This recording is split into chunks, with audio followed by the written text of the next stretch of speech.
Good evening, Night Owls, and welcome to the Online Darts Live League. And tonight we have a new group for you. It is Group C. We have seen Martin Adams come through Group A. He is waiting to play in the finals on Saturday night. We have seen Keelan Kay today take the lead in Group B, but now we find out who will take the lead after day one of Group C. A decidedly Scottish feel tonight, where 5 players will take part, 2 of which you may have seen a lot of this week already, in the shape of Matt Dennant and Shaun McDonald. But we have 3 other players for you, 2 of them in this match, and all 3 new players for you are from the beautiful country of Scotland. And with Shaun McDonald already from Scotland, that makes Matt Dennant the odd one out. Now this man, Darren Beveridge, comes with a reputation. 140. I have to say, it's a very, very good nickname as well. Rolls off the tongue pretty well. Darren Ice Cold Beverage. That one has rolled off the grip pretty well from Jamie Clark. He gets the first maximum of the evening. 100. And these 2 have settled in very, very well here. And they're not hanging about either, which makes for very good darting entertainment. First crack at a finish is for the Ice Cold Beverage. I never thought I'd say that in my life. 100. But it's a very good leave after 4 visits. We'll join the 164 for Jamie. 41. So Darren to start very strongly. Double 10. 20. And Jamie will have wished to have scored more than 41 on his last visit. Has to go for the treble 18 for the bull and fails to take 164 in 6. Was given the opportunity to do so. 36 left.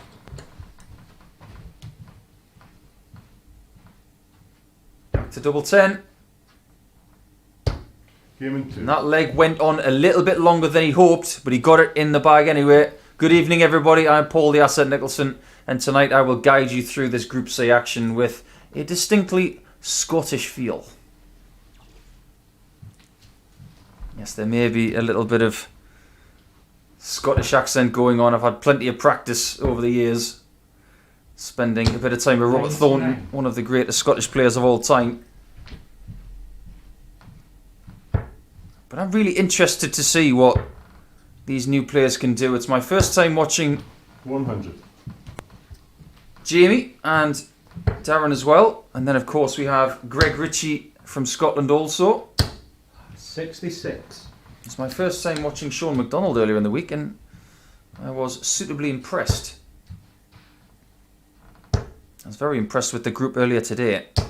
100. Keelan Kay coming through on top with 8 points, but he's going to have plenty of people on his tail tomorrow as we finalise Group B between 9:30 in the morning British 100. time and, of course, around 2 o'clock in the afternoon. You can tune in via the same means, the Online Darts YouTube channel, or via your preferred bookmaker site. And if you are choosing to have a little bit of a gamble or a flutter, please do so in a responsible manner. 18 plus only, begambleaware.org for more information. These players are not looking to gamble, they're looking to make sure that they are in the finals for Saturday night. And Beveridge is doing a very good job so far. His reputation precedes him. 54. And the 28-year-old, for me, looks quite the proposition. Double 4. Game in 2. And he takes care of that in 14. It's a very, very tidy leg. I'll tell you what, I am liking what I'm seeing from this big lad. The 28-year-old looking very useful, and he's looking to put his countrymen to the sword early here.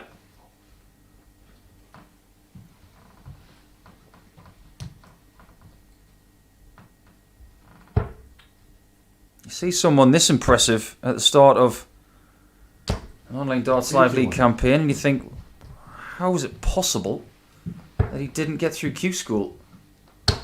Well, he made mincemeat of the first 140. stage, went through on his first day in stage 1B, so that wasn't a problem. But after that, he came up against people 50. who were playing very well. He lost on the first day of the finals to Jason Heaver, who eventually got a card, so no shame in that. He lost to Kevin Burness on day 2, 45. so both of those in the first round.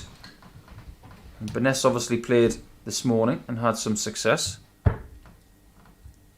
He lost to Martin Lukeman on day 3 in the third round, as he gets his first maximum.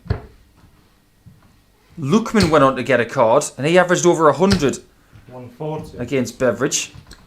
And then, funnily enough, Darren lost out on the final day of Q School to Shaun McDonald, who was playing in the very next game tonight. So when they play each other, he's got a bit of a score to settle with Shaun. Looking for the 136 here, Jamie. Stay on the 60 and give it some welly. 100. Good try. 2 bullseyes, one either side of a 25 will be handy. Well, now it's 60 tops. 105. Doesn't do much wrong, does he? Jamie can't afford to do anything wrong here. Yeah, And he doesn't. That's a very tidy 14 darter of his own to erase the gap down to 1. And this is one of the best first games that I've seen in the couple of weeks that I've been covering the Online Darts Live League. I'm very much looking forward to watching these guys all night long.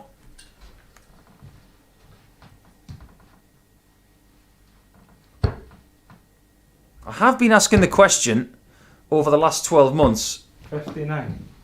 where are the next superstars in Scottish darts coming from?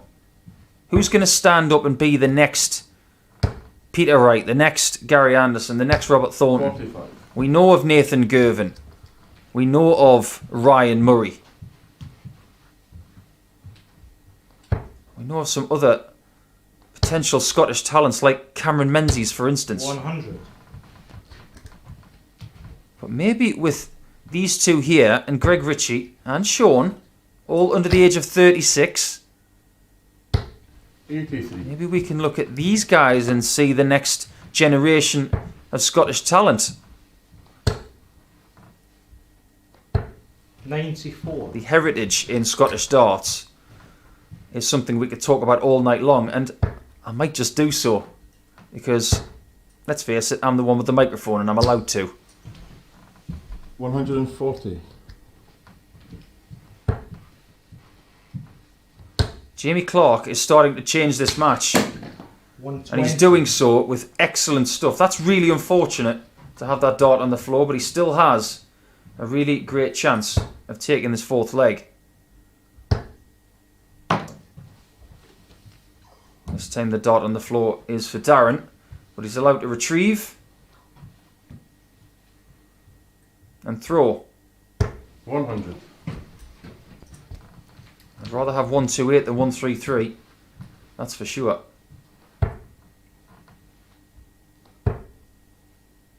Back to the treble 18. Jesus. 42. And that is a miss. That's good news for Darren Beveridge. This is a really difficult out. 3 perfect darts required. 83. Not able to get the finish, but the next best thing is knocking on his door. Jamie Clark gets a shot at the bull to level up. And he's 38. drastically low and to the right. Ice cold for tops. Human 1. And that's what he gets. 3-1 to Darren Beveridge. And you have to say, with reputation taken into consideration, and maybe the fact that he's coming in with a bit of a free hit here, he might be the favourite for tonight, and so far he's proving that. Look at some of the averages that he put in through that Q School campaign. There was one average in 3 figures, 55. but there's a lot in good mid to high 90s range. There's potential there. 125. He's averaging 96 in this game, and his opponent is averaging 87. So it is 96. a very respectable game of darts we've got here. And the checkout percentages are pretty decent too. 50% for Jamie Clark, 140. 43% for Darren. I have to say, there's not enough dart players wear a really nice shade of grey. I like that dart shirt a lot, actually. Understated. But I don't like dart boards on dart shirts. I don't know why. 140. I just think it's a bit obvious. But it's sort of shaded into the colours. It's not obvious. 135. It's not like a Michael Barnard dart shirt that's been eaten by a Tyrannosaurus Rex. To stay in the match, Jamie Clark needs 60 and double 8. And that might be the last dart he throws in the match if Darren Beveridge has got anything to do with it. 18 for his first match dart. Oh, that was not far away. 20 left. Jamie Clark has been warned. And he could have been dumped out of this first game. And he will be if he doesn't hit double 10. 20. Valuable misses. After being 50% on doubles up to that point. That has slipped. And Darren Beveridge looks at double 5. Yeah, give him And C. takes double 5. It's only an 18 darter in the end, but it's a very good settling performance there for Darren Beveridge. And his reputation is very accurate. He takes the first 2 points of the night. Best of 7 all the way through, of course. But let's get our first look at Shaun McDonald, who had a very good Group A. Can he have a very good Group C? Let's find out as he takes on Greg Ritchie.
And a warm welcome back to Group C action here. And it's another Scotland versus Scotland match we have for you. If you've been tuning in all week long, you'll have seen a bit of Shaun McDonald, but you won't have seen anything of this lad here, the 26-year-old from Musselburgh, Greg Ritchie. quintessentially Scottish shirt that he's wearing, which I really like. I love a shade of white and green. A little bit of tartan in there. Shaun, who has had to bring a lot of dart shirts for this week. He didn't get through Group A, but he gave it a hell of a fight, I'll say that. 20 points he got. So he won 2/3 of his matches in Group A. And he picked up 2 wins in 3 matches against the eventual Group A champion, Martin Adams, which will do his confidence no harm whatsoever. How's he going to do against his fellow countrymen tonight? Because in Group C, he's going to have to play against 3 of them. Greg Ritchie will get us underway, and this is my first look at this young man. Nice coordinated sleeves with flights, that's a good sign. 45. But it's already been an interesting year for Greg, who intended to go to Q school, but unfortunately for him, he did not pass the COVID test on the way in, so he had to wing his way back to Scotland, which is a situation that was very similar to what we heard about with Gerwin Price on his way to the Premier League at Milton Keynes. Good thing is that Greg's been given the all clear here, 100. and he has got the all clear to play in this group, which will take place tonight and tomorrow night at the same time. And hopefully for Greg, if he gets himself into the top 2 of this group, he will play on Saturday night as well.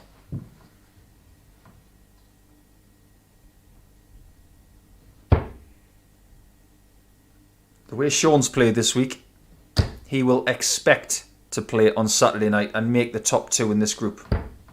59. Unfortunately for him, it wasn't the top 2 in Group A.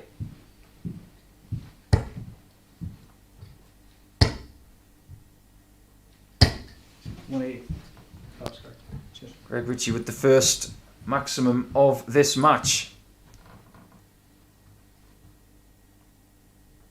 We're not going to get any scores sung tonight. It's all going to be quite staccato. 98. I've of course already seen a 9 darter tonight in the Premier League from Jose de Souza, who had a sickening 11 180s in a draw with Nathan Aspinall. I was joking with our backroom staff here at the Online Darts Live League. 60. How many 180s do you think we can get in one match? And I think the best I've seen from an individual this week was Bradley Kirk, and he got 5. And that was in a 6-leg match. Great effort from Bradley, but he did lose that match 4 legs to 2.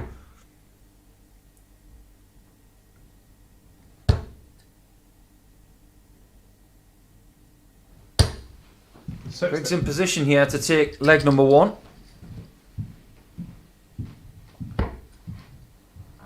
That is an ideal first dart. Second one's not bad. And the third one was not shabby whatsoever. That's his first leg in the bank. That is 1 on the way to 4. And his first ton plus checkout as well. 15 darter will get it done most of the time. Keep doing that, Greg, and you won't go far wrong. So far, very, very impressed with what I've seen from Beveridge, what I've seen from Jamie Clark, what I've seen from Greg, albeit 1 leg, and of course impressed with Shaun this week. The only thing I knew about Shaun before this week began was that he won the 2002 World Youth Masters. That was it. That's all I knew. But since then, I've learned that he's played at a couple of UK Opens. He's got a couple of boys at home.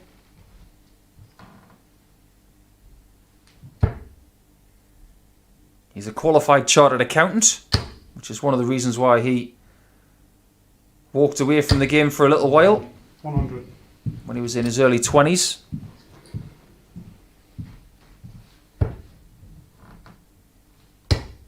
His best record in a PDC event when he was playing PDC back in 2006-2007 was the last 16. Well, he did take some scalps. You'd have to say, in a year where he's trying to get back into the game, the basis that he has now 96. is very good. You just get the feeling when you talk to Shaun that there's a lot more to give.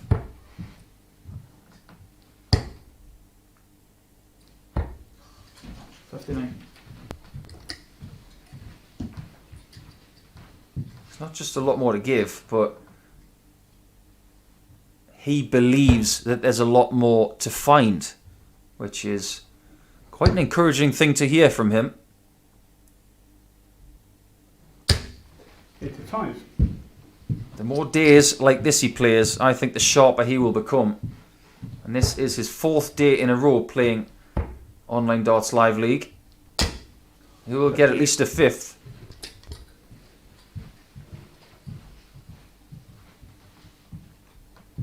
Only person we haven't had a look at yet tonight is Matt Dennant, the odd one out in the group, the only non-Scottish player.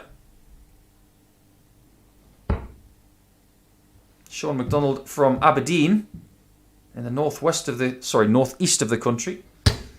137.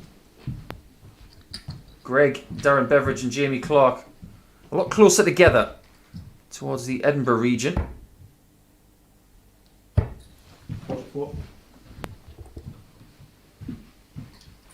And Shaun is looking to equalise on double 12 here. Plenty of time. Come on. And takes it. And you just get the feeling that tonight, playing against his countrymen, he just fancies this after a really solid week. And he expects to be the number 1 in Group C. Will he be that? I just don't know. I think he's going to face some resistance from the likes of Greg, Jamie and Darren, and of course Matt. 140. One statistic to remember if you're deciding to have a responsible flutter is that throughout all of Group A, the best 180 hitter was not Martin Adams. It wasn't Shaun McDonald. It wasn't Jamie Lewis. It was Matt Dennant. They all played 15 games. 96.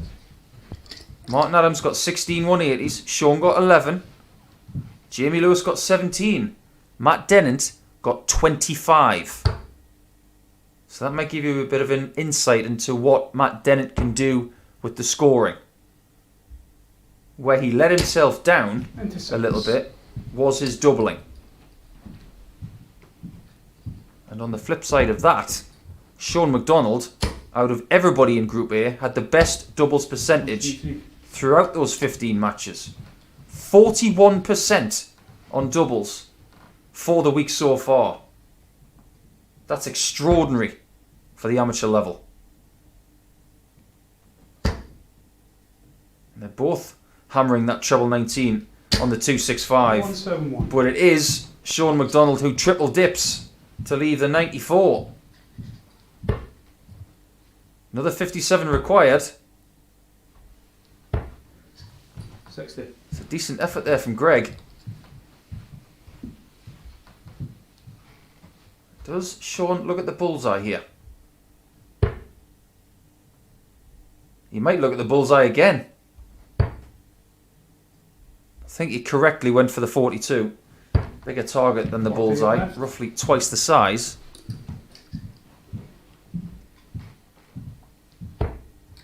Greg, to rediscover the lead, now needs double 7. 58. Doesn't hesitate much, does he?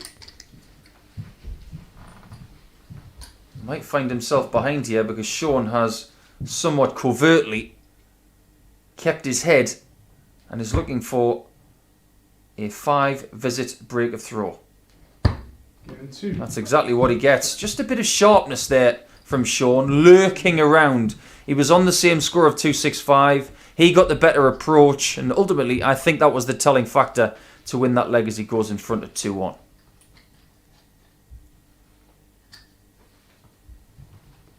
Shaun McDonald will not be rushed either. Everybody likes a quick dart player, but if everybody was quick, it'd be boring. We need the odd deliberate player. Don't want them to be too slow. Don't want people to be glacial. We'll be here all week. When in fact we are here all week. We're here until Saturday night, stroke Sunday morning. 67.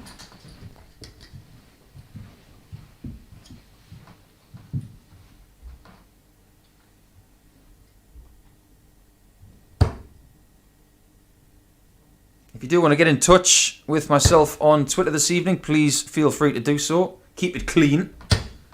140. At the Asset 180. And I might even give you a shout out if it's a nice thing you've said. Hope you're enjoying your sporting coverage this evening. I would imagine there's a lot of you 40. are double screening it with another sporting event. But however you're tuning in, whether it's through your preferred bookmaker site or via the Online Darts YouTube channel, we thank you for your company on this fine Thursday evening or wherever you are around the world, because we have got some viewers from the United States, Australia and other places around the world. I would imagine there's a few from Scotland tonight cheering on the likes of Greg. 29. He's just tailed off a little bit in the last couple of legs and allowed Shaun to get his foundations in this best of 7 match, of which all of the matches are. It's a very steady 92 60. average here from Shaun. For the week, he's been averaging around 87, which is very competent. 44. But if he's going to win this group and potentially win the finals, he might have to find another 3%. Maybe not in this match. The 92 looks like it's good enough. This would be for his biggest finish of the week. Oh, that's what he gets. That's a beauty. One of the best we've seen. And I tell you what, 132 that he got in Group A was pretty special, but that is a little bit better than that. 152 to go 3-1 up.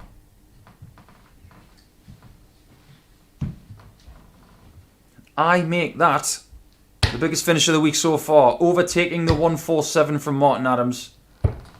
100. So fair play to Shaun McDonald, who is definitely showing his class in this one. We will, of course, keep you up to date with the league table for the day and the permutations for the group as it progresses, not just tonight but tomorrow. Particularly exciting group this afternoon, which went down to a shootout between Keel and K. 40.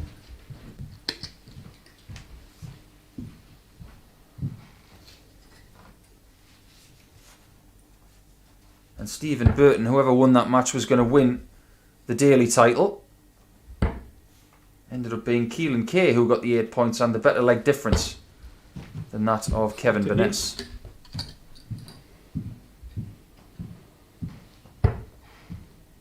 It's going to be a fascinating day tomorrow with 4 players tightly locked. 54.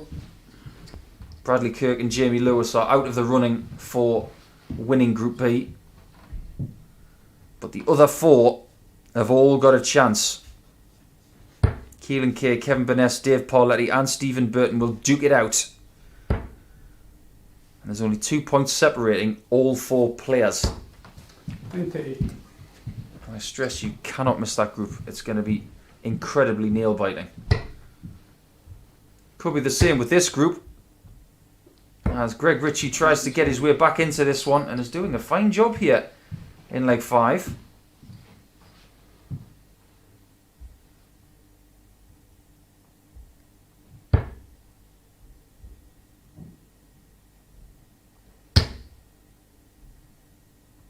It's good to see all players are under the age of 40 here, and Shaun is the elder statesman by a good 6 years on anybody.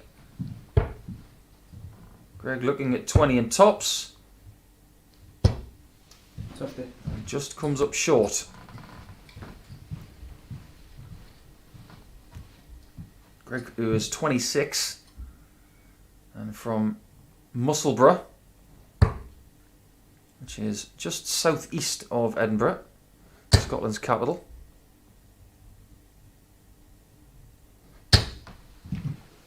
140.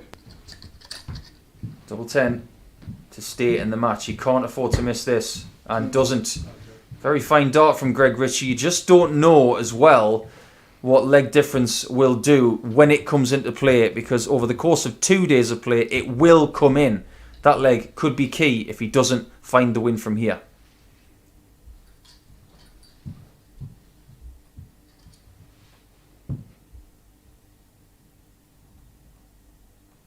It's good that the people from Group A know that regardless of what they do in Group A, they're going to have the bonus chance of Group B or Group C to try and get into the finals.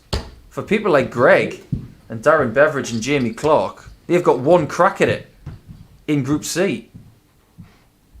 Same goes for the guys in Group B who just have today and tomorrow. 100. It's a somewhat truncated week where they have to make things happen. They don't get a second bite of the cherry like Shaun has had.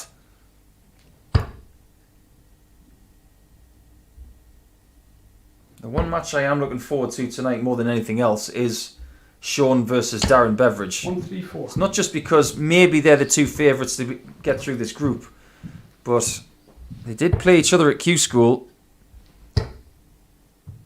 and Shaun won that match by 6 legs to 3, and that cost Darren the chance of getting a card. Consequently, Shaun didn't get one either, which is why they're both able to play in this tournament. 99. Chipping away at the score here in leg number 6. And he's looking good for the victory. 57. Greg not able to get on a finish after 9.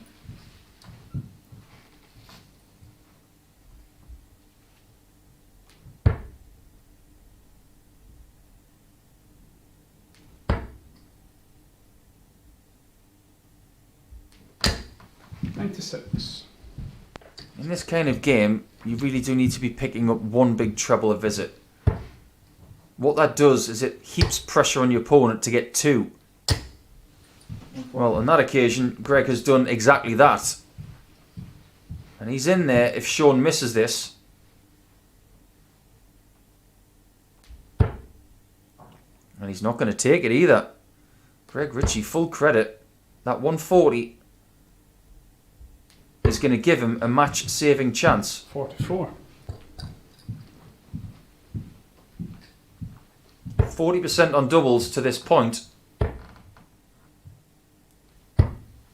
Well, there you have it.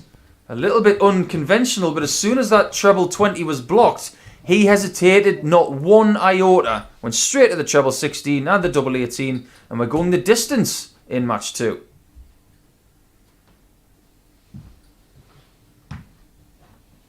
Don't underestimate this lad here. 60.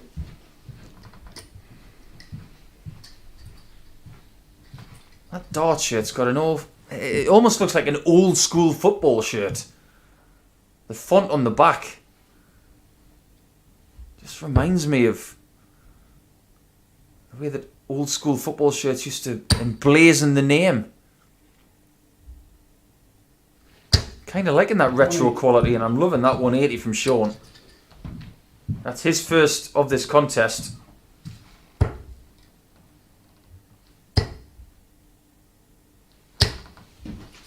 And they're both starting to find it at this key point of this match. It's been a very good tussle.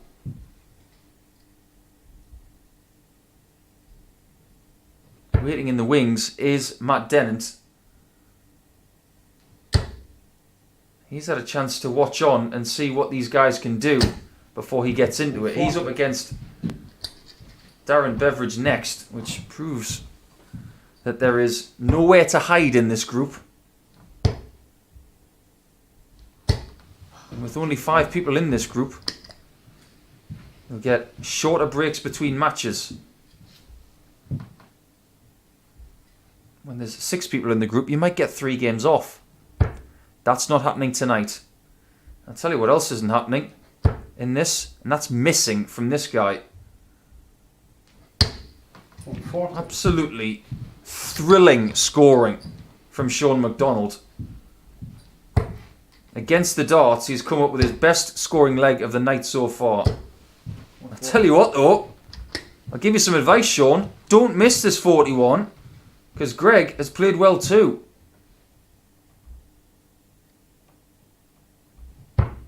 To finish the match in 11 darts, he needs double 12. 24 left. 2 match darts missed. And Greg can pinch it. Double top.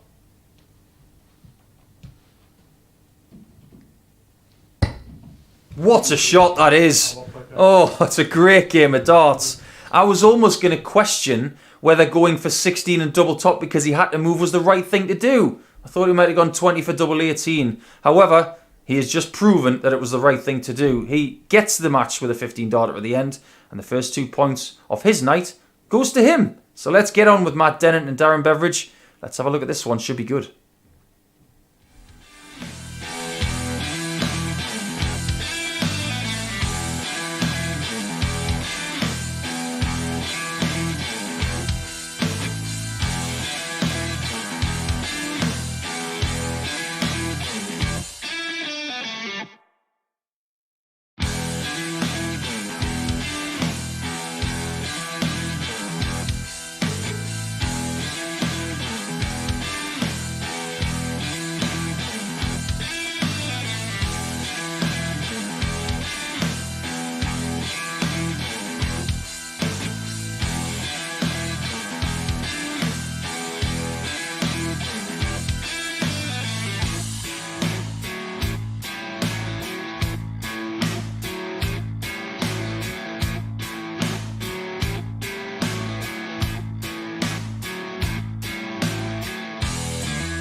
Warm welcome back to you all tuning in late. So hello night owls, welcome to the Online Darts Live League and a good evening to Matt Dennant.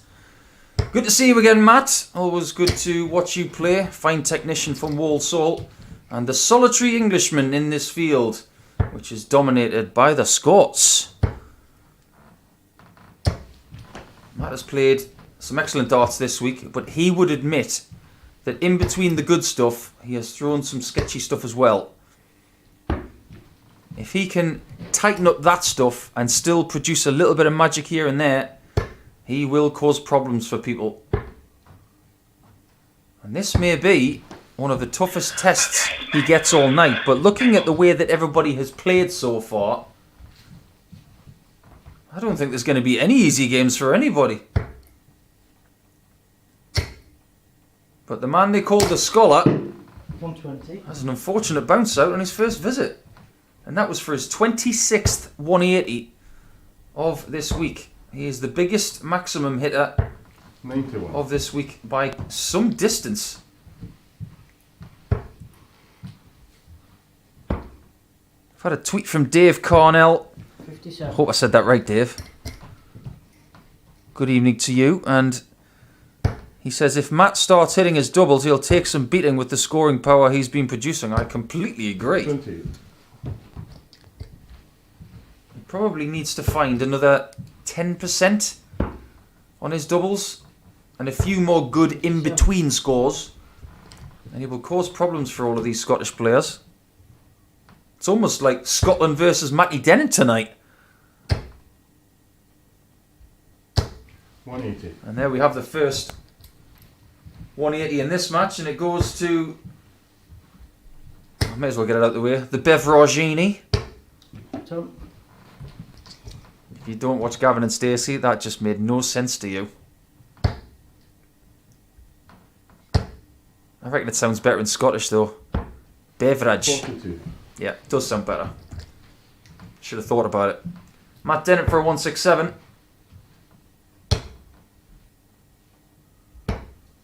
3-1. Oh, next best thing. Beautiful approach from the scholar. Beveridge isn't going to take the 160, and in every likelihood, he, 55. in most scenarios, is 1-0 down in a few seconds.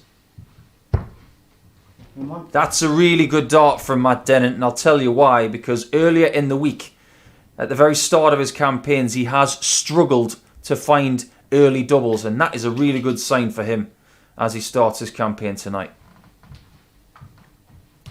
And just watch the way that Darren Beveridge holds his dart. Well, he barely holds the barrel. He's got the top of his fingers on the barrel, but he holds it at the back of the stem part of the dart. Tell you what, if I tried to hold the dart like that and deliver it, the dart would slap against the board and the point wouldn't even get there.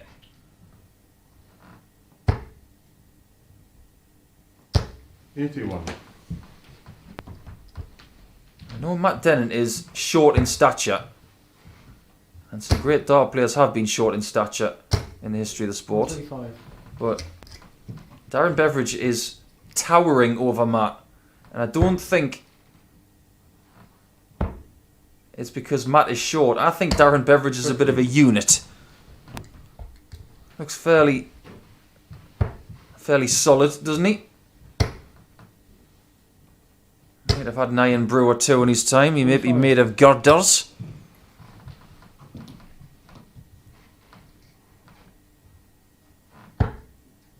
Nice technique though. Side on stance. When he delivers the dart, he does so with a nice 70. relaxed arm. Nothing moves. I like it a lot. But I've said it all week long. Technique wise, Matt Dennant is one of my favourite players to watch. 82. If you're looking to mimic a dart player, I'd put Matt Dennant in my top 5. People do really copy technique wise. It's almost flawless. Double 16. Game in 3. And the Beveridge takes a ton plus out to level up at 1-1. Tell you what, I can't get enough of this tonight. It's really good quality, really good pace of play from everybody. I tell you what, I've got no idea who's going to win this match now that it's down to best of 5.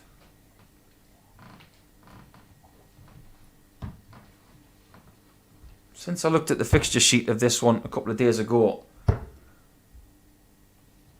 I'm always looking forward to seeing new talent. That's what I like about watching the World Championship, the World Cup, and particularly the UK Open as well. Getting the opportunity to watch people I've never seen before. That's what excites me about this game these days. It's all well and good watching the seasoned talents, people you've seen before, 180. but sometimes you want to see somebody new. And this is my first time watching Darren. That is not the first time I've seen Matt Dennant hit a 180 this week. 134. By the time he's finished with this group, I'll be amazed if he hasn't got 40 180s. 140. I said that he needed to back up those big scores a little earlier on. Well, I have to say that's not too bad for a backup shot. 60. To retake the lead after 3, he's going to need to find treble 18. Matthew! No score. So good on the 60, he went and got it again when he didn't need it. And I hope for his sake that he can fix this situation, because he's gone all the way back to 81 again. Might have shaken him a little bit, busting that score, but double 13 will rectify the situation, and he's just wide.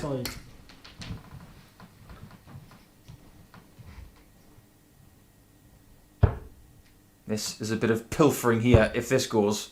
Bullseye. 65. Very close. Very close indeed. It'll be a giant sigh of relief if Matt can take leg 3.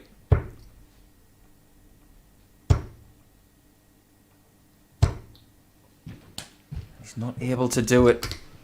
And you have to say that busting the 81 is the culprit. But only if Darren finds what he needs. He's got 11 remaining. He's not able to find it. It's an edgy leg after a very solid start from both. We saw a little bit of this earlier on with Keel and Kay struggling to hit singles. That's the awkward bit out the way. And that's the difficult bit right there.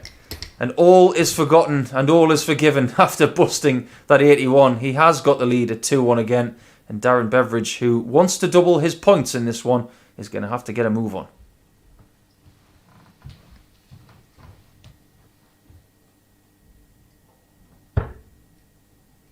Lots of support for the Scots tonight, and I thoroughly expected that.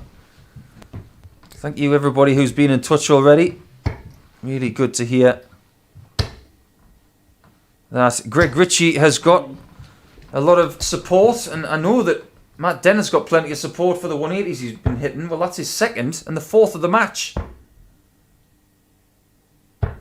2 from Darren, 2 from Matt.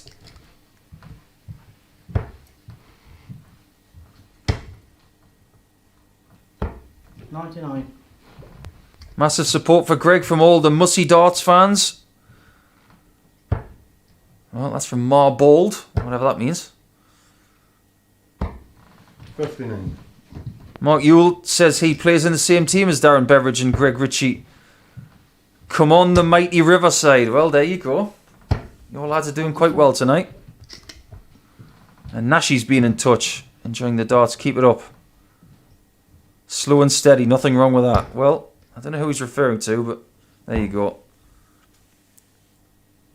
Just had 29. a message as well. Hi Paul, can you give a shout out to me, Maurice and my son Georgia watching a darts in bed? Well, get comfy. We've got plenty for you.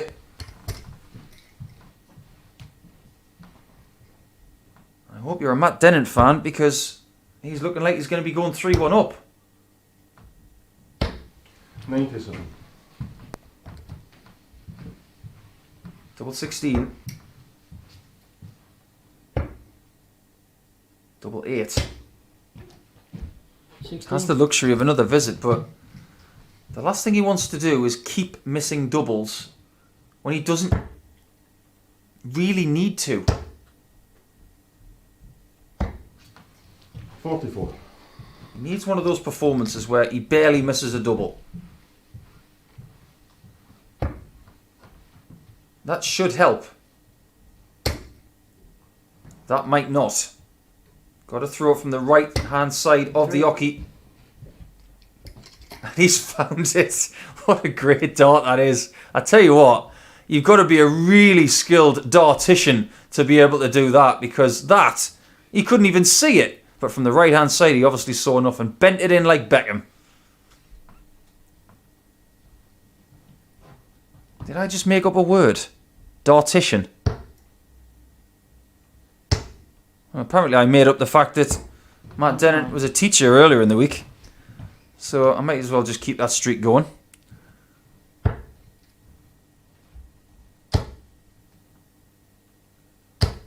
$140.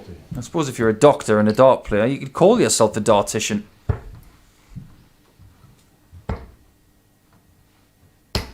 $96. Apparently the reason why Matt Dennant is the scholar is because he graduated from Coventry University. Fine establishment. 123. I don't think there's that many dart players who have degrees.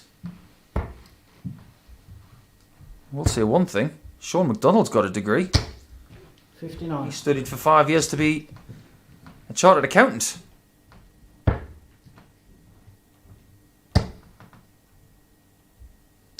Darren Beveridge is going to have to be very studious in this game to try and find a win from 3-1 down.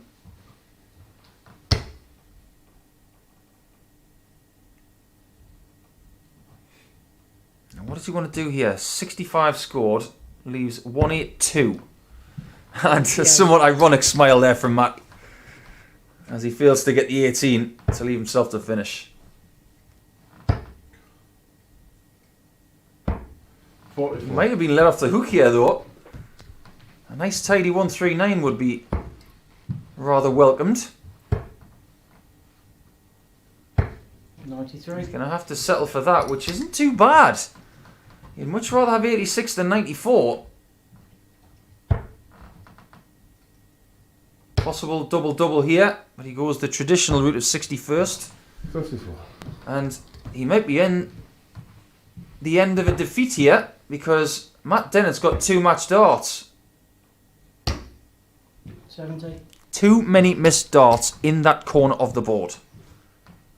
It has happened quite a lot this week. Game in 1. And Darren Beveridge survives those 2 match darts and then takes leg 5 without any stress whatsoever. This match could well just be beginning as we go into leg 6 with the Scot definitely possibly. Did I just say that? Possibly, definitely. It's been a long day. Please excuse me. What I meant to say was possibly on the verge of a comeback. 140. I might have been listening to too much Oasis this afternoon in between sessions. Definitely maybe. 95. Instead of listening to Oasis, I should have been listening to Biffy Clyro because of the amount of Scottish players we've got tonight. 180. Oh, yes. Plenty of that in this match. A 5th maximum.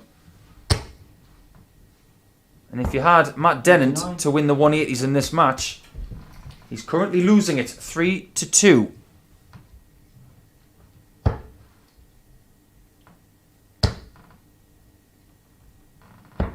$97.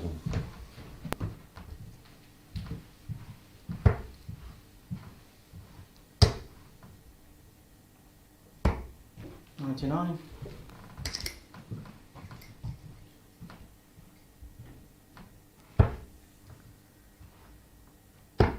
Just hearing news that James Wade has beat Michael Van Gerwen tonight. 50. I think that's a bit of a surprise to a lot of people. Not to me. Because I tipped that. So James has just made me look like a genius. Darren Beveridge, who survived 2 match darts in the last leg, is looking like a bit of a genius here. Game in 2. And he's on the comeback trail after having those 2 match darts against him. And he may be the favourite for the match now after winning the last 2 legs. Wins 1 more, he will double his points to 4.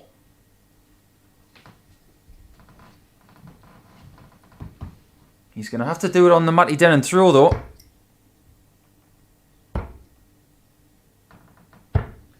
$93. Every time a dart player in a last leg shootout hits a 20, then a 19 and goes for the double cover on the treble 18 and gets it, it's a little sigh of relief, 140. as if to say, right, I finally got a treble. Now I need to build on that. And with Beveridge getting a 140, he has to. Done.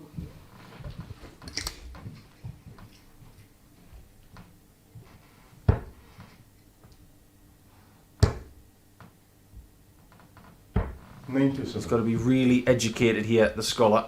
18's first. Stay there. And even though 1, 3, he hasn't left to finish, that's a really, really well done visit.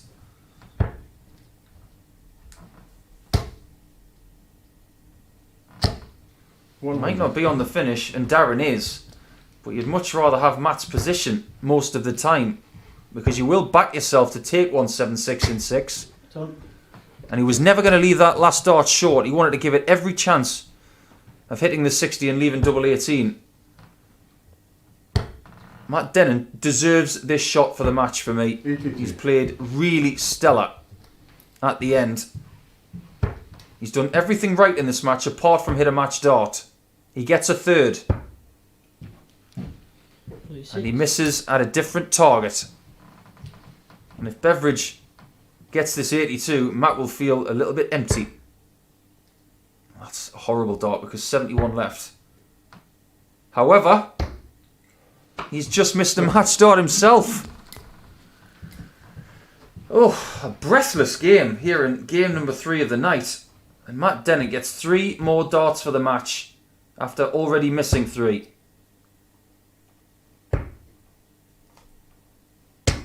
In 3. Dart number 6 just makes it.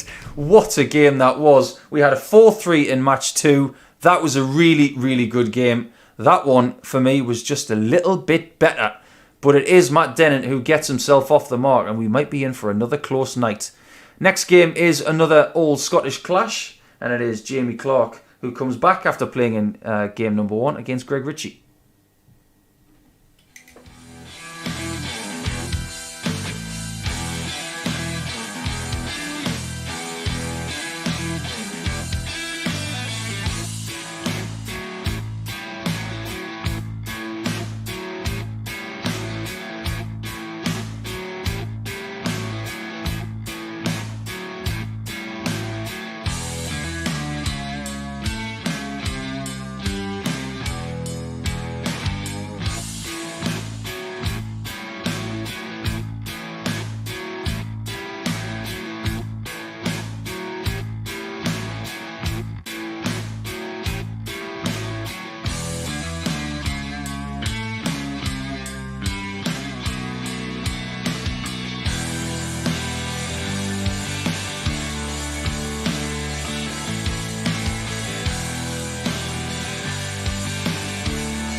Welcome back to evening action here at the Online Darts Live League. And this time it will be Jamie Clark against Greg Ritchie. Jamie failing to get points in his first game this evening against Darren Beveridge. Darren did play very well in that match, averaging 96. He has since just lost to Matt Dennant, who got his first 2 points. But this man, Greg Ritchie, did get 2 points in his first match against fellow Scotsman Shaun McDonald. A very impressive debut. Be fascinated to see who comes through this one. Because of all of the players this evening, these are the 2 players that I knew the least about. So the more I watch them, the more information I will get. Think of the 2, the better technician is probably Jamie. But sometimes techniques can be very misleading. All you have to do is look at the great Jockey Wilson. 51. Great technician at the very start of his throw, but by the end of it, it was more like ballet. Very reminiscent of the 40. current day Richie Burnett. 51 my last score was.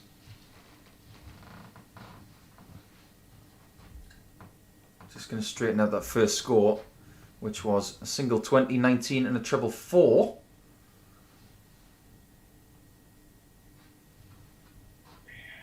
Yeah, one thing I've got to collect it in the lake. All right. One thing.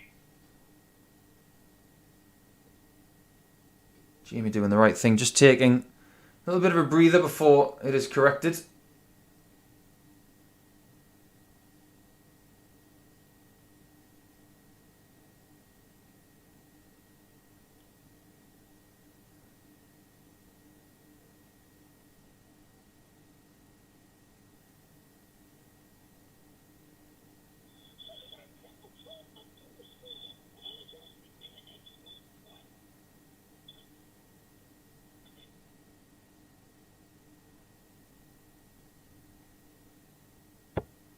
Apologies for that short interval. Well, we just 81. corrected that score for him.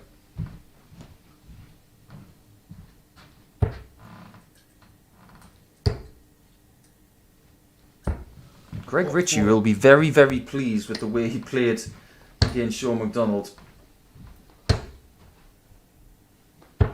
100. It was a very, very tidy display. And he wasn't given a great deal of chances in that match. But ultimately, 100. Is that the right one to score? blame for not getting the match done was Shaun. He did miss 2 match darts.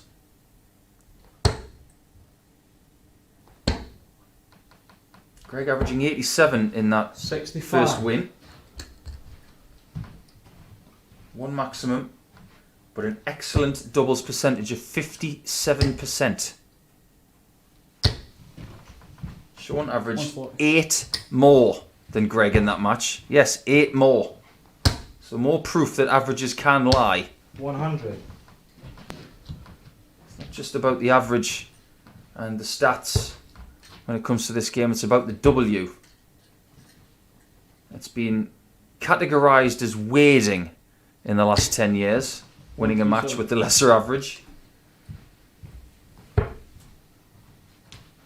Greg's left himself on tops if he gets a chance, which he does now. 88.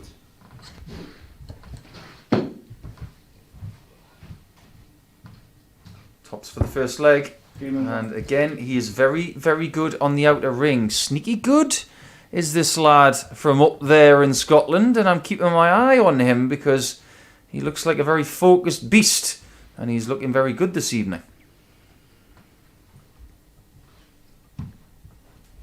Can't mention Scottish darts without talking about the great Hendo. And if you don't know who John Henderson is, shame on you. One of the greatest human beings ever created. 100. I'd be shocked if John Henderson wasn't tuning in this evening.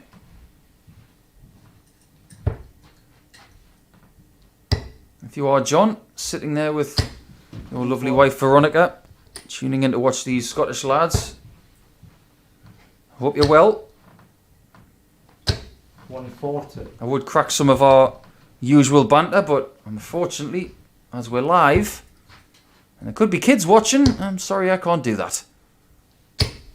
62.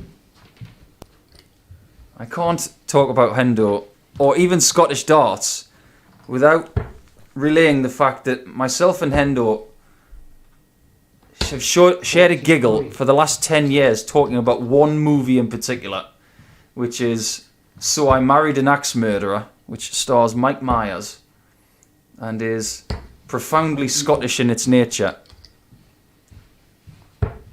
And maybe if we get any Scottish players, I'm sure we're going to get some, we're guaranteed one, surely from this group. I might even break out a tune of the Bay City Rollers SATURDAY. So John, 41. if you're tuning in, I might do it. Jamie Clark's not going to get the 170 here. And he is falling behind against Greg Ritchie here, who is settling very well, especially in that department, because if you look at that dart, it is right smack in the middle. Again, on the doubles, very, very good. 100% in this match.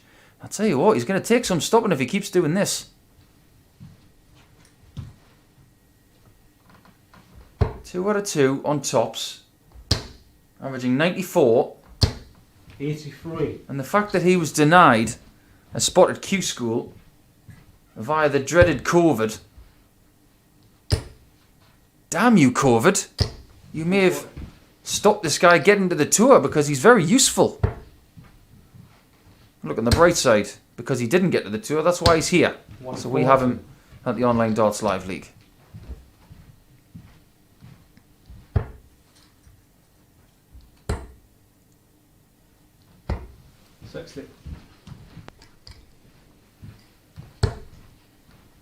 Judging by the way that Jamie has averaged so far 44. this evening, if Greg maintains this mid-90s average standard, he's going to be too strong for Jamie Clark. 60. I did joke earlier that we had so many Scottish players in this lineup tonight that I might do the entire broadcast in Scottish, but I think that would do a disservice to the great country of Scotland, and I do not want to insult one of my favourite countries. 180. Well, that is wonderful from Greg. This is a proper display. 96. And even though Jamie Clark is not playing poorly, he's just being outdone. Double 18, That's and he still hasn't missed a double. How good is this guy? Because I knew zip about him before tonight, but I know plenty now. 3-0 up, not missing doubles, looking very good, averaging 98. Oh yeah, very good. Told you it would creep in now and again. It's infectious.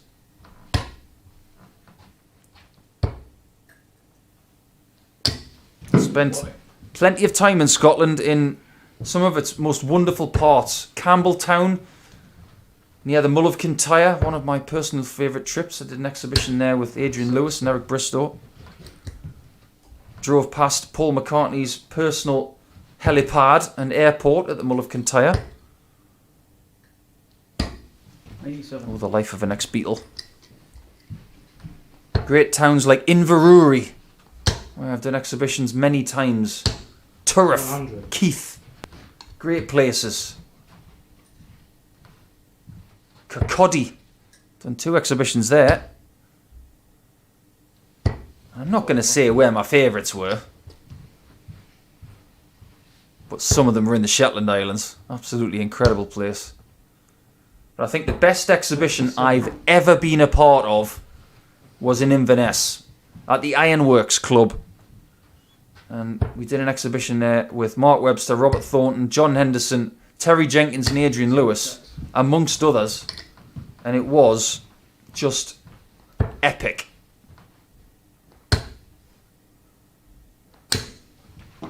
Somewhat ironic smile there from Jamie. And that 1 does not help him. It leaves him on a bogey number.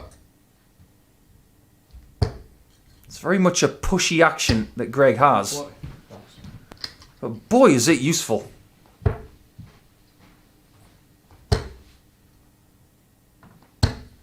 $78. Jamie is Sorry, 79. hoping for a miracle now.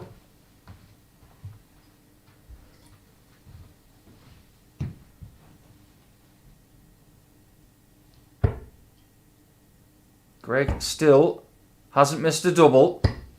And still hasn't missed a double. He's done a Keelan K from earlier in the week when Keelan had 4 double tops from 4. This time it's Greg Ritchie's turn to go perfect on the outer ring. It's a 4-0 victory and he goes top of the table with that extremely good display.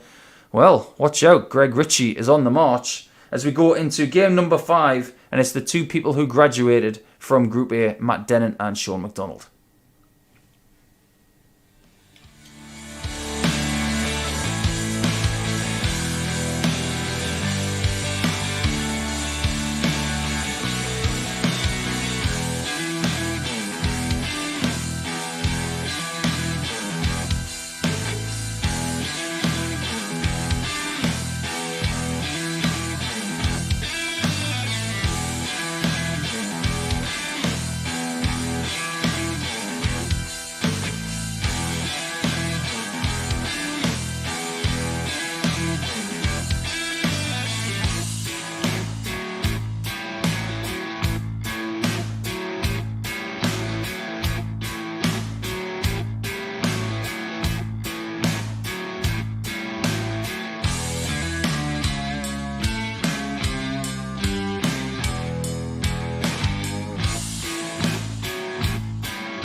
Welcome back to tonight's coverage. Time to see more from Matt Dennant, who came through a thrilling contest with Darren Beveridge in game number 3. Somewhat similar experience for Shaun McDonald, but with a different result, as he battled Greg Ritchie in game number 2. Well, Greg Ritchie has kicked on to get his 4th point to take a spot at the top of the table provisionally. The only person who can catch him from these two is Matt. But Shaun needs to get himself a win sooner rather than later in this truncated format of Group C, because it's only 10 matches and not 15 like it was in Group A for these two players.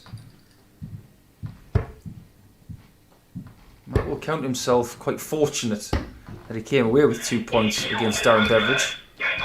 But he has a foundation to kick on now. We've just seen an obliterating display from Greg, not missing a double at all. And evidence that Greg may be the spoiler in this one. The unknown quantity that maybe the Online Darts Live League will unearth. 97. Well, you're going to find some talent in the couple of months we're going to be on the air with you.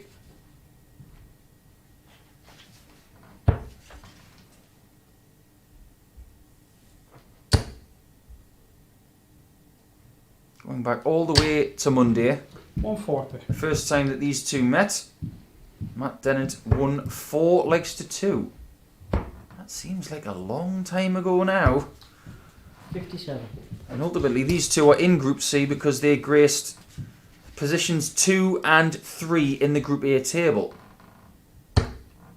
Matt Dennant put in his best display of the entire week against Shaun on day 2 on Tuesday. 97. An average of 98.66, 80% on doubles in a 4-1 victory, and defied Shaun's own 98 average. Done. More of that, and he could be too strong for the Scotsman once more. It was Shaun who exacted a little bit of revenge yesterday in getting a 4-3 win. But it's been tight between these two all week. 58. So they're looking to... Well, Shaun is looking to even the score at 2-2. 140.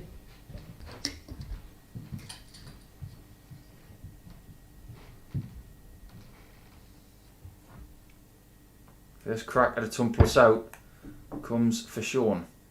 In the 5th game of 10 tonight.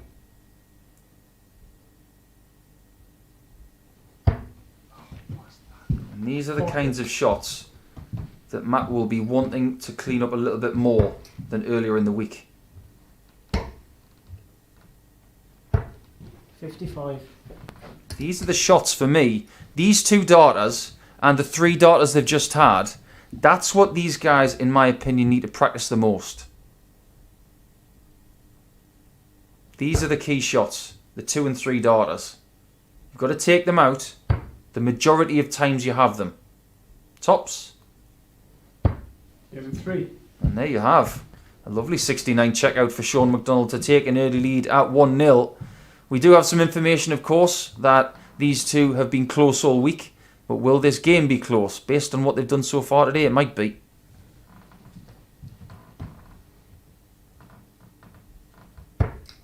Only one person all week has had a perfect campaign in a day.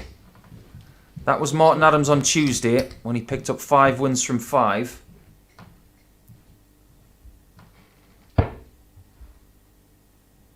It was steady accumulation for Shaun.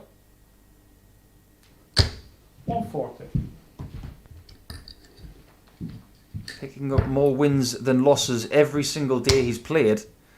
So if he continues that form 9. into tonight, the odds tell us that he wins this match and the next 2.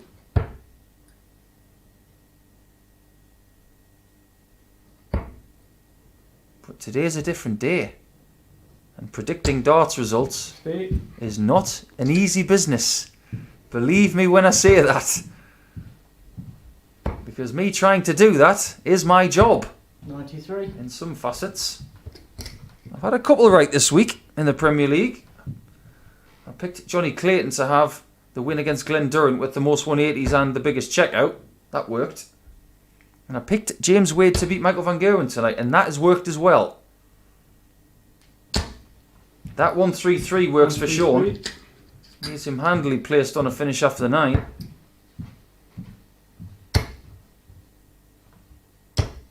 Done.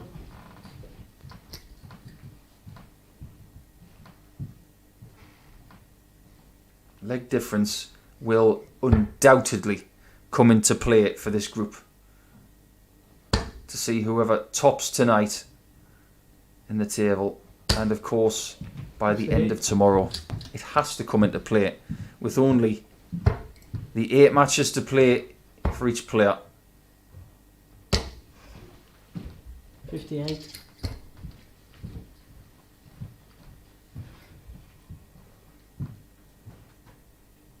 And Matt does not want to be sitting on 131. The only time you want to be sitting on 131 is when you've got a really long cushion between you and your opponent. Oh no. 45. Or possibly when your opponent hits a big 5 and going for a 60 like that. We have seen a 131 this week from Martin Adams. I wasn't expecting Matt to go 19s first there with that 87. shot. But it's turned out okay. But if leg 1 is anything to go by, this will go. Possibly in 2 this time.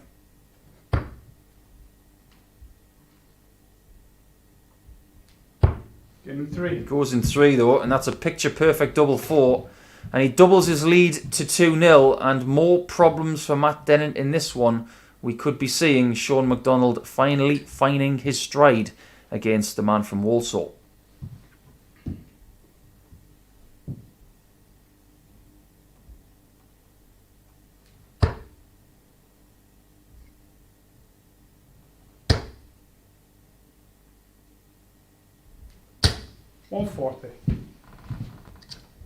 Matt just having a bit of a moment at the back of the room there, just staring at his darts and being a little bit introspective.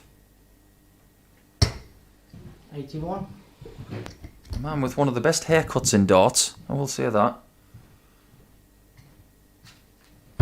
In a time where not a lot of hair cutting is going on.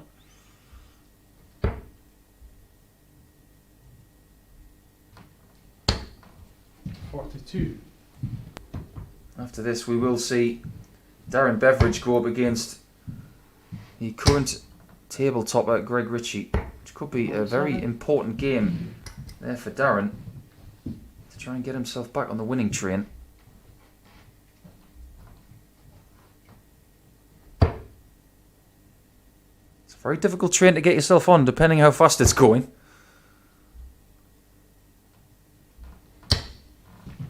Just looking at the grip of Shaun McDonald as well, it's a fascinating grip, because you look at the way that Matt holds the dart, it's almost like he's holding a pencil or a pen. That's how you would teach somebody to hold a dart. But Shaun has got the inside of the thumb, index finger, middle finger and third finger all on the dart. If you try that, if it's not something you're used to, 59. the entirety of your hand is cupped, which is not a natural position. And you don't see a lot of players use that many fingers on the actual grip of the dart.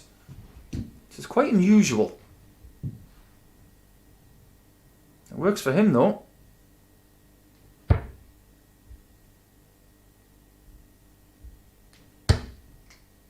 He's looking to leave himself on double 10. Matt looking a little puzzled in the background there. Maybe wondering why he hasn't had any shots of real note in this match so far. Hasn't had a shot at double. Shaun's going to get more. And judging by his 67% checkout rate so far, it tells us he's going to hit this with one of these 2 darts. Game in 2. And he gets it in 1, and that checkout percentage has just improved to 75%. So the doubling tonight from most players has been exceptional. We've got ourselves a 2-0 advantage here for a 3-0, sorry, for Shaun McDonald, and he's looking to emulate Greg Ritchie from the last game with a very decent average and an excellent checkout percentage.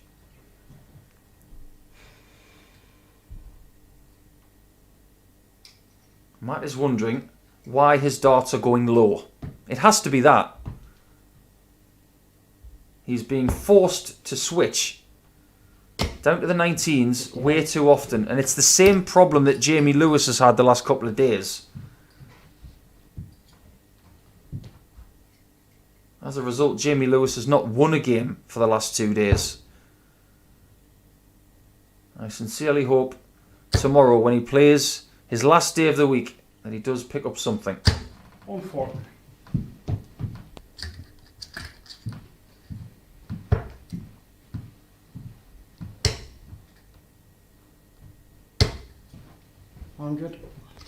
I've said on a few occasions this week, it's a puzzling sport, but when you don't know what's going wrong and you're in the middle of playing a game, it's a very frustrating game to try and master on the fly.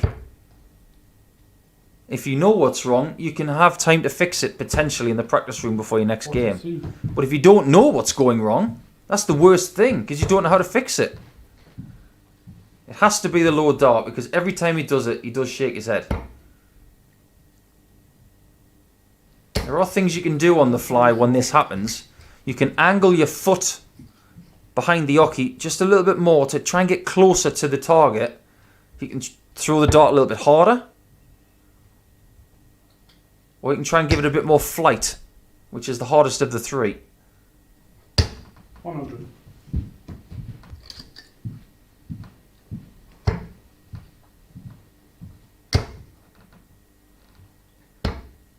That was a lovely visit.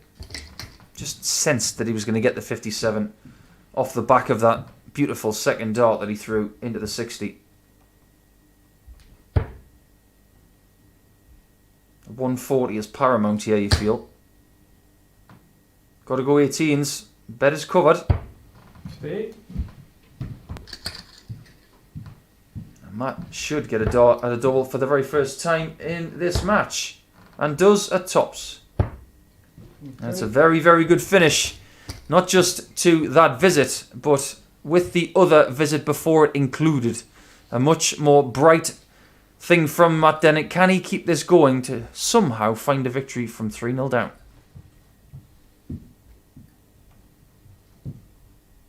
What that shot does is it makes the doubles percentages for both players look really, really impressive. 100% for Matt. 75% for Shaun. 180. And there is the first 180 of the match.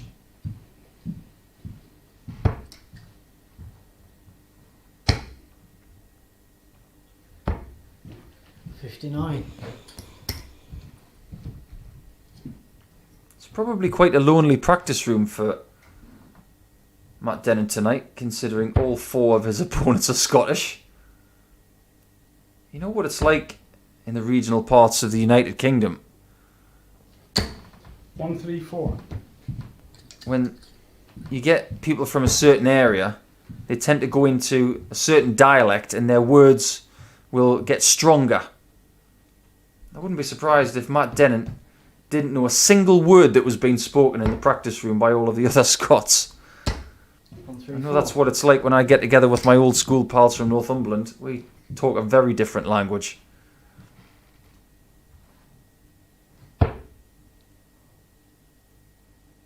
Shaun McDonald has got this game by the throat. 96. How many darts is he going to have for the 91? Well, he's been given 6. It was a fine effort from Matt to try and get to the 170.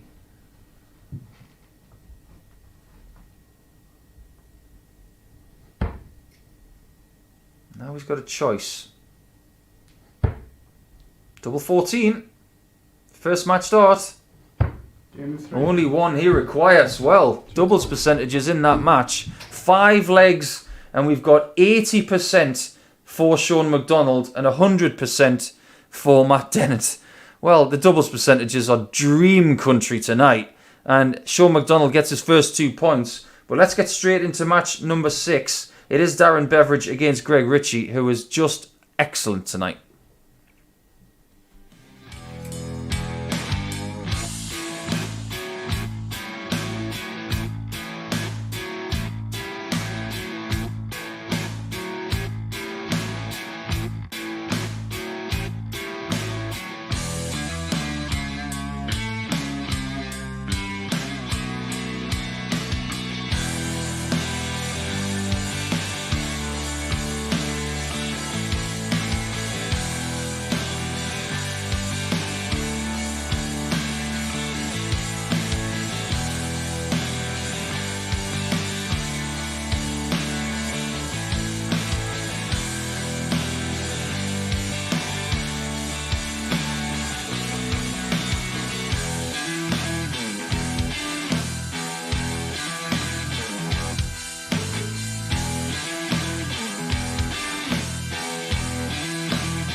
Another all-Scottish clash coming your way right here with the Online Darts Live League. We have the undefeated Greg Ritchie from Musselburgh up against Darren Beveridge, who has had 1 win and 1 loss so far this evening. It's been a very interesting night, and I thoroughly enjoyed watching the wee man from Musselburgh in the tartan green.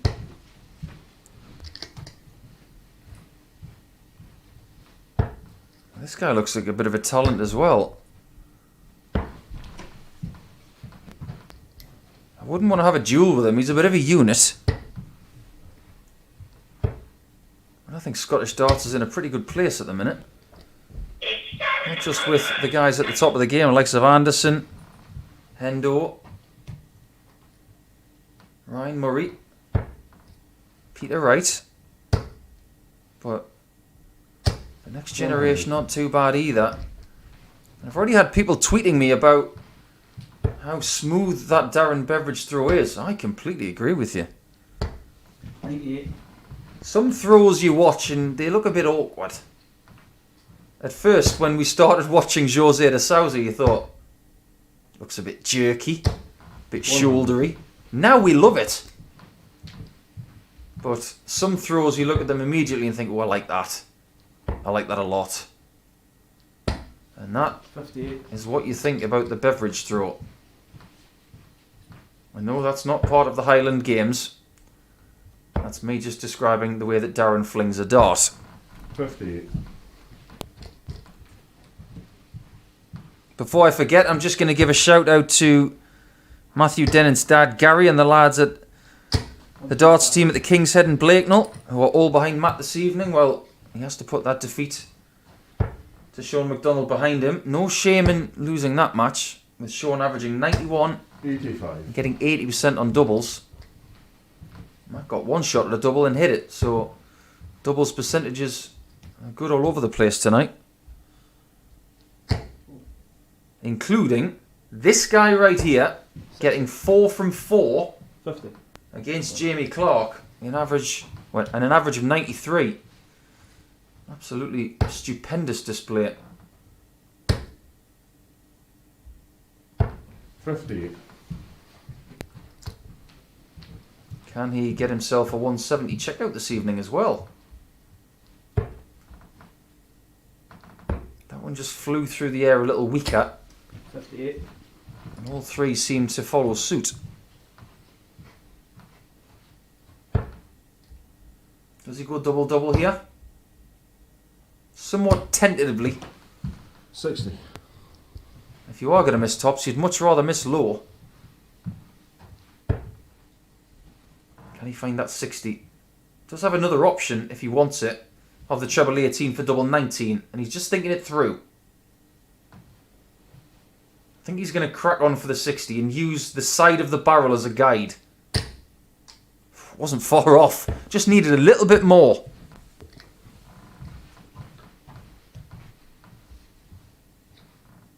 Tops. Human one. And Darren Beveridge finds his way to a 1-0 lead. Just trying to get back on track after losing out to Matty Dennant earlier. And he's done a very good job to take the first leg of this contest against his countryman Greg Ritchie.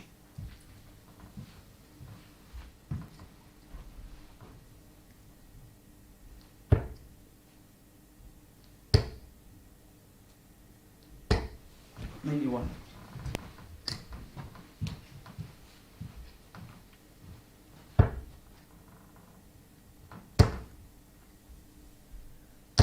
$140.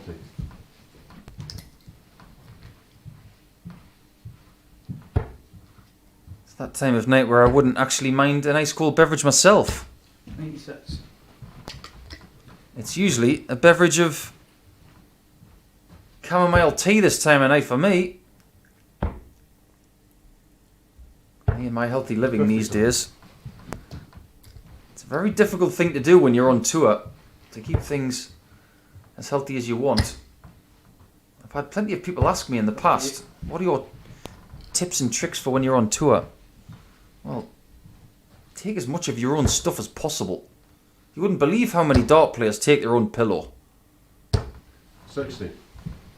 One of the secrets of constantly being on the road is to try and make it feel like home. Team Sky, who of course had very successful riders in the Tour de France, used to have the same mattress transported to every hotel room for their riders. The dart players used to carry their own pillows, the likes of Kirk Shepherd, Colin Lloyd. They were all for taking their own pillow. I myself take my own tea bags, just so I know what I'm drinking. 38.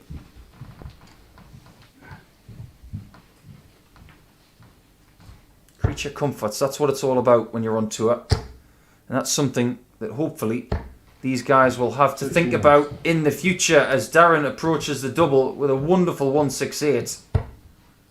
Greg, for double 12. First double he's missed in a while. And he's missed 2 in a row. Speaking of 2 in a row, Darren looking to Beverage up. And he does. 2-0 to Darren Beveridge here. And he's looking very solid, especially when Greg Ritchie decides to miss a double finally. So 2-0, 2 more to go for the perfect result.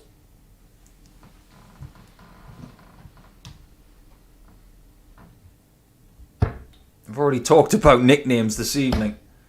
And 81. I wouldn't have been shocked if Darren Beveridge called himself Bevy. I'm not sure which part of the United Kingdom first came up with the whole bevy thing, but I think it might have been in the Merseyside area.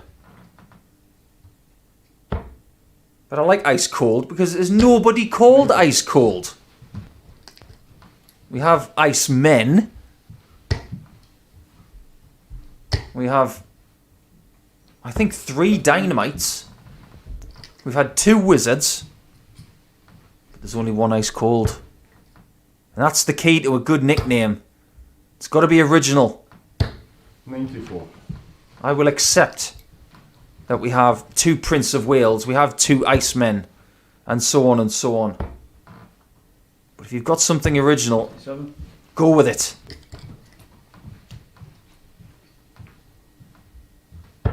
I'd call Greg just Rich. Greg Ritchie Rich. 140. He's not looking particularly rich in this game because Beveridge 100. seems very confident that he's going to get the result, and I'm with him there.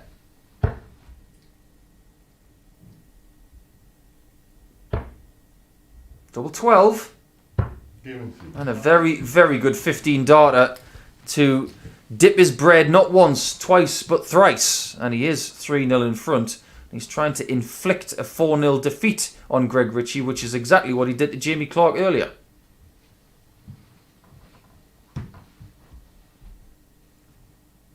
This is the beautiful thing about group format darts. You can be undefeated after a couple of games, just had one of the best games that you've had in your career, and getting 100% on doubles. And then the next one, you could be on the receiving end of the exact same thing. 60. It will completely play with your brain, this format. And that's what makes it so entertaining for everybody tuning in.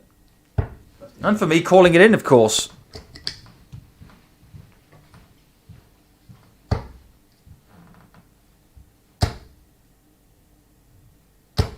$140. He's not going to stop either. It's been a very good display from Darren. 80. But it's been a somewhat stumbling performance from Greg, it has to be said. His average has plummeted into the 70s. And Beveridge has just maintained his 140. 89 average throughout.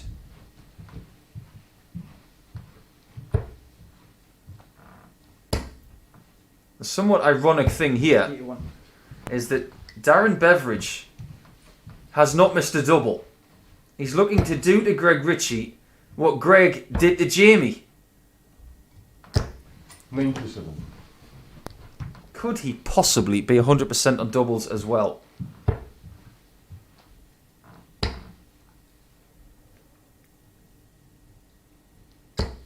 $91. We're about to find out as he goes for 64 for 2 points to join Greg Ritchie on 4. He's missed one. He's missed a couple.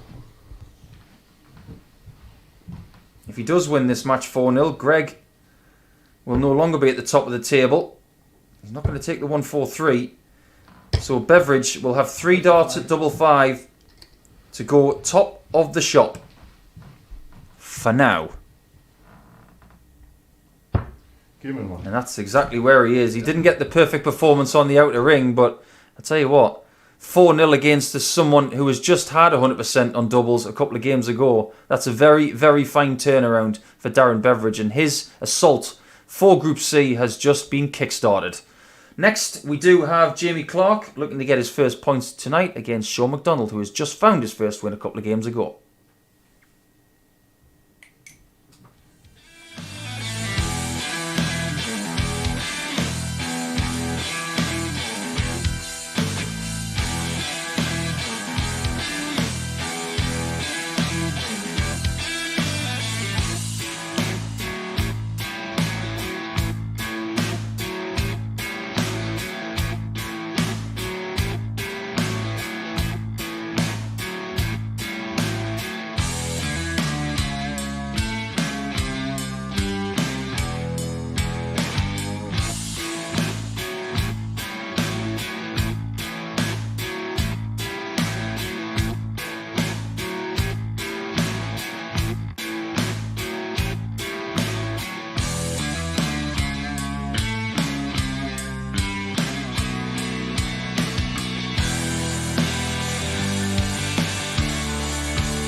Time to get back into it after a short break. It is 11:15 at night here in the UK. And we now approach game number 7. Jamie Clark still trying to get off the mark. This is his third match of the evening. First one of the night. The 24-year-old from Fife lost 4-1 to Darren Beveridge. And then it was 4-0 against a perfect Greg Ritchie. Greg Ritchie was accounting for Shaun McDonald in his first match as well. Shaun, fair play to him, has responded with an excellent display against Matt Dennant, where he was 80% on the doubles with an average of 91. If he puts in a display like that again, it may be too good for Jamie. After this, we will see Greg Ritchie finish his campaign for the evening against Matt Dennant, who will play 2 of the final 3 matches of the night. 98. But Jamie doesn't want to finish his campaign without any points. He has 2 more games to try and get points, and to remain in the running for getting the top 2 spots tomorrow night. He may have to win the remaining games here to give himself the best chance. 1, 2, 5. Lose this game and I think he'll have to win every game from here to stand any hope.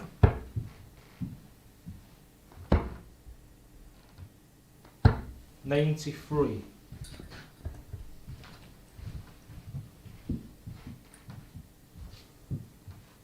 Shaun will be buoyed by that performance against Matt Dennant. It was a very, very good last leg, it has to be said, when he was under huge pressure. 180. That's his first 80 of the contest.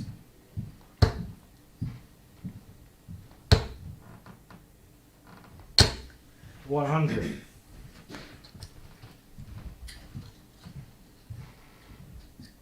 Jamie, of course, not the first Clark to have a crack at the big time. PDC has seen big runs for Jason Clark and Matt Clark. 100. Can he be the next Clark to really give it a crack? Great first start.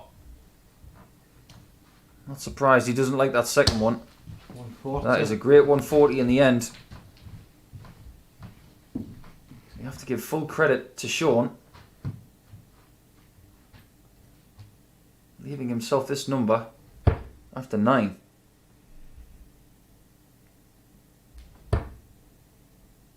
That's a change of pace. He didn't want to go for the 60 to leave double 8. He wanted treble 16 for double 14. He has not done that all week.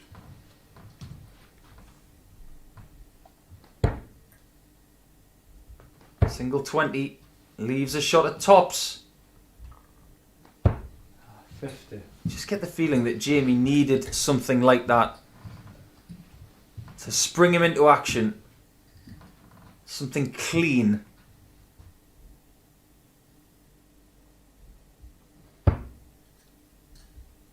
Double 10 would be a 14 darter. Give him 2. And that is pretty clean for Shaun to break the throw at the very beginning of the match. Is he looking to do to Jamie Clark what Darren Beveridge has just done to Greg Ritchie, which was bagel him? Did he eat bagels up in Scotland?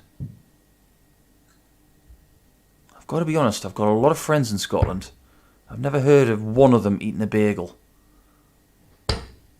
This is the whole argument that the English get into about what to call a circular piece of bread. Is it a bun? Is it a bap? Is it a cob? Is it a stotty? What do the Scottish call a bread bun?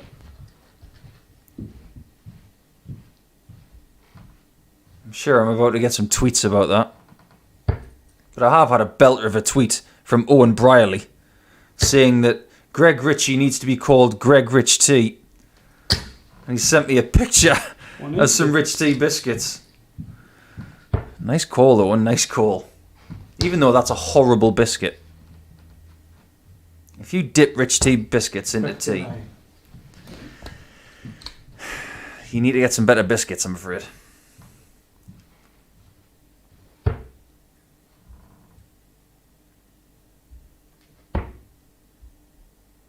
This has been an excellent display so far from Shaun. 57.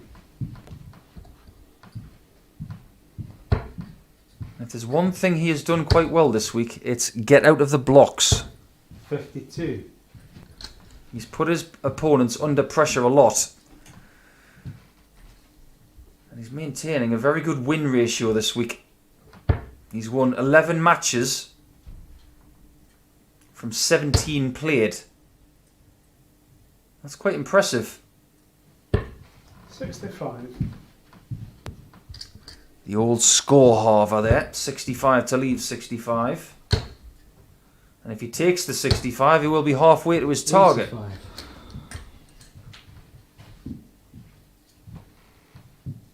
For a second consecutive 14 data. Can't have it now. He can have a 15 on double four.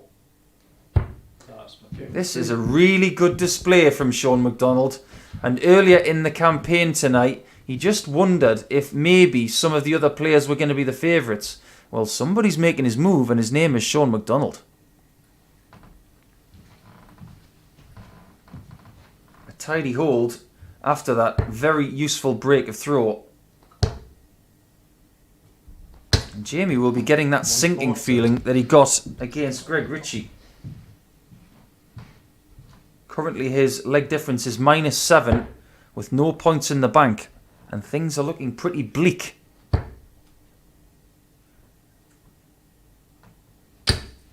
For this lad from Fife.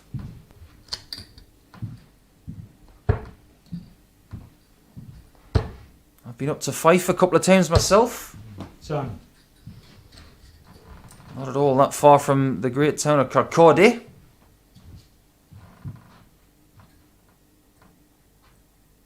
I'm very pleased to have travelled around Scotland with this great game that I have been professional at for quite a few years. It's been one of my greatest privileges, if I'm honest with you. 100. I've met some amazing people in Scotland. I've got some very close friends from Scotland as well. And I wouldn't have met them if it wasn't for this great game of darts. For that, I am eternally grateful. And one of my greatest memories of Scotland was doing an exhibition in Inverurie, in between Inverness and Aberdeen. And it was the first exhibition in Scotland that Gary Anderson did as world champion. And he played against me. And I was on the stage as Gary was walking out. And there must have been round about 600 people at this venue. It was jammed. And it was one of those walk-ons that made your spine crawl. Because you just could barely stand up. It was that incredible. I've had the obligatory tweets about the bread roll in Scotland. It's either a bap or a softie. 137. I didn't know that one. Well, thank you to Greg McHattie for that one. And Jamie's starting to get a little bit... Well, is eggy the right word? I think that might be more of a Kiwi expression.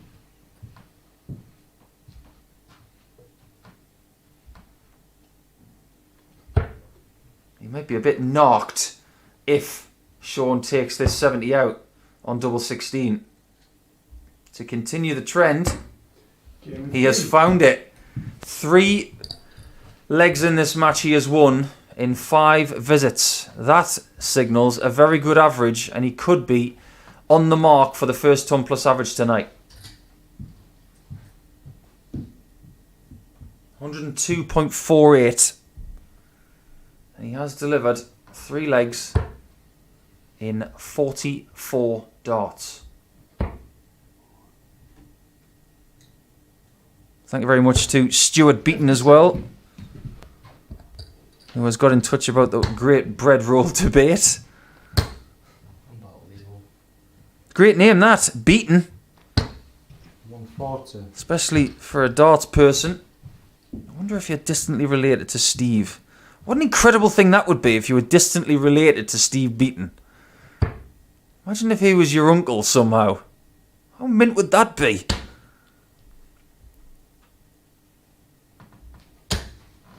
You 2-1. That'd be like saying to me that I'm a distant relative of Dennis Priestley or something.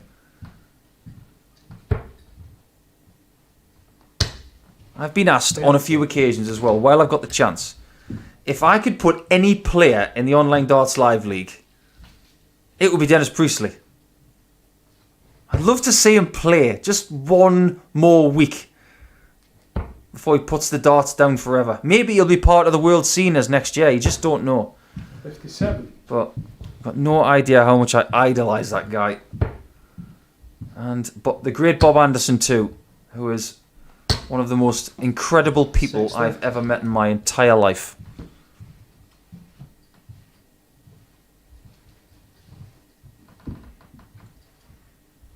Shaun will go south here, trying to keep this trend of 5 visit leg wins alive. That's a bit precarious.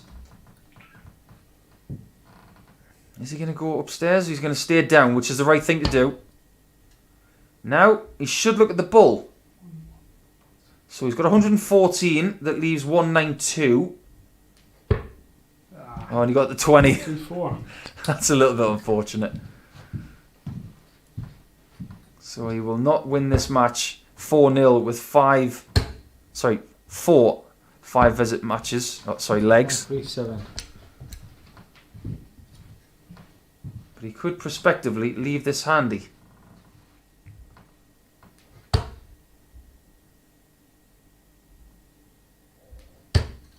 Jamie can't believe his luck. Everybody's playing well against him tonight. 100. Darren Beveridge averaged 96 against him. Greg Ritchie didn't miss the double in averaging 93. And Jamie Clark's going to have to do something magical just to get a leg in this. 94. It will be deja vu for a second time if this 72 goes. Another single 20 for double 16, his first match dart. 40. That's the first double he's missed in a bit. Come on, Jamie. First leg since the first match. Double 10.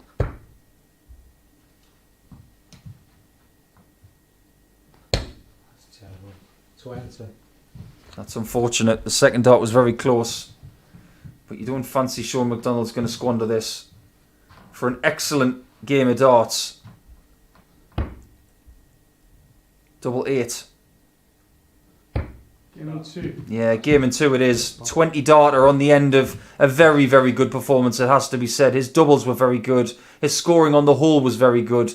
But the result is the most important thing, as he gets a 4-0 victory, which swells his leg difference and definitely puts him in the reckoning for the top spot tonight and for Group C. Going into the third last game of the night, it is Greg Ritchie who plays his last game against Matt Dennant coming up.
Welcome back to game number 8 here, with Greg Ritchie about to finish his campaign for the evening, and so far so good really, apart from he was given by Darren Beveridge.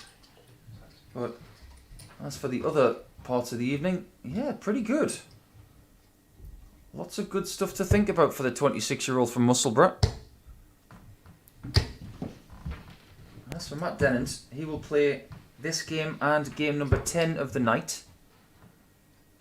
And after winning one game and losing one game, he can finish on 6 points and still has the opportunity to finish the night as the best player.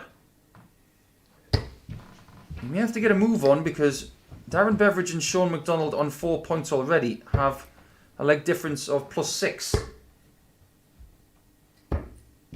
And Matt's leg difference is only -2. Next time I come to Scotland, I'm definitely going to ask for a softie.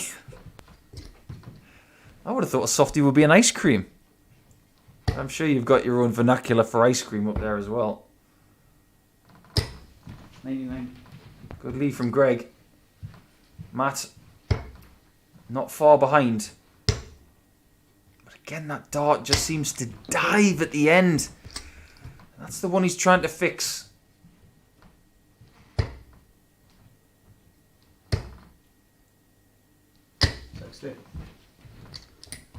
The old score halver there.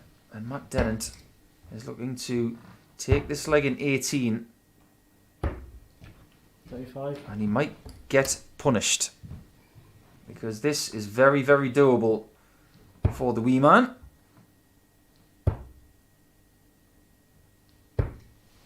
Oh, that double 10 has served him well so far. He doubles the lead.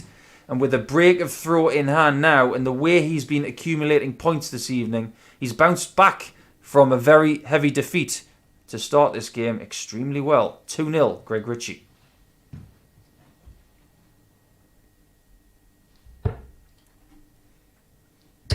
When I was asked to commentate for this tournament, 28. I was given a very good group.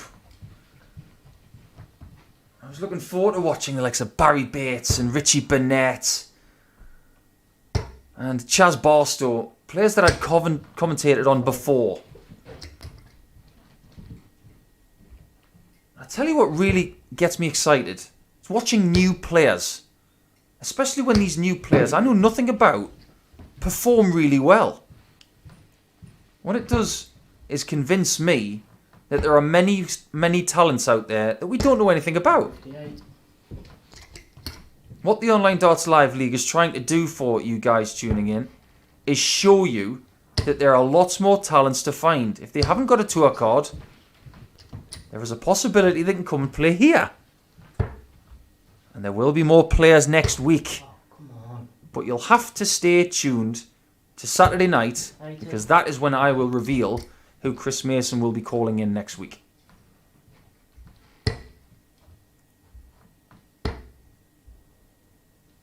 One, 3, 1. This one is getting very, very tricky for Matt. And this group, there is only 8 games per player, Tom. might be starting to slip away as Greg Ritchie is doing his cause no harm at all. Double top. Game 3. Oh, it's just a beautiful use of the guide. He's got so much bed to aim at. But then when you've got that guide to the left of the double top, what does he do? He just sneaks it underneath and pushes that dart into the perfect spot. 3-0 and looking very, very accomplished. And he's doing it quickly as well. My information tells me that Greg is 26. He looks about half that. 121.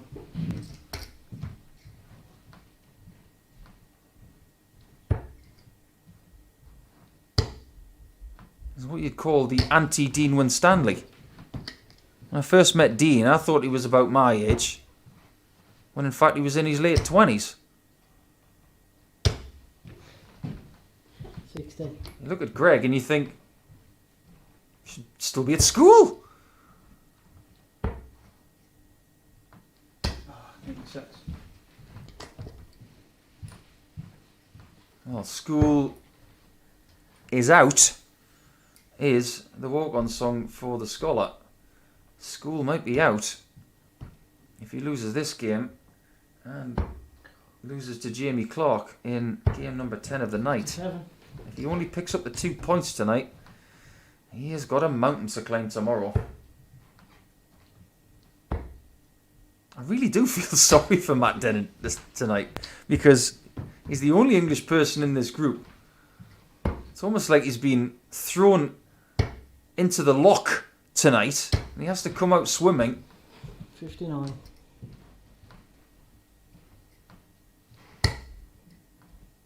Wow, was that for a 60?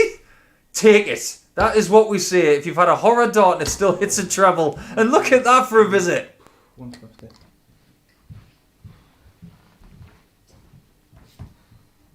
Did he just score 150? He did. That is one of the most peculiar approach shots I've ever witnessed. Treble 12, 2 treble 19s. He needs one more for a match dart.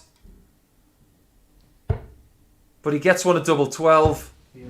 Oh, what a game. What an approach. Puzzling, yet brilliant from Greg Ritchie. And that is all we're going to see from him tonight. But I tell you what, I'm already looking forward to watching him tomorrow night. He's box office. Absolutely brilliant stuff. But I tell you what, Matt Dennant doesn't think so because he's just been done 4-0. The next game is probably the highlight of the night. It is Shaun McDonald against Darren Beveridge.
Welcome back to the Online Darts Live League, and this one really popped off the page when the fixtures were put together. I'll tell you one thing as well, it's important if you've had a little wager on who is going to have the best position after day one of Group C. These scenarios are fairly complex, so if you've had a bit of your pocket money on Darren Beveridge, you'll be wanting him to win this match, because if he does, he will top today's standings, regardless of the result. If he was to win 4-3 against Shaun McDonald here, he will win today's table based on the head-to-head with Greg Ritchie. He will have the same leg difference as Greg, but because he's beaten Greg today, that will be the difference maker. However, Shaun McDonald, if he wants to top the table after day one of Group C, he doesn't have the luxury of winning 4-3. He has to win 4-2 or better, because he was defeated by Greg Ritchie, and because he's got the same leg difference as Darren Beveridge.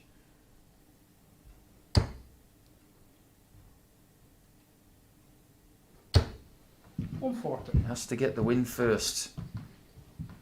I've actually just recalculated that. He just does need the win. Too busy looking at the impressive stats of Greg Ritchie for this evening, who has dazzled me a little bit. Anyway, let's get into this one, because this one promises much.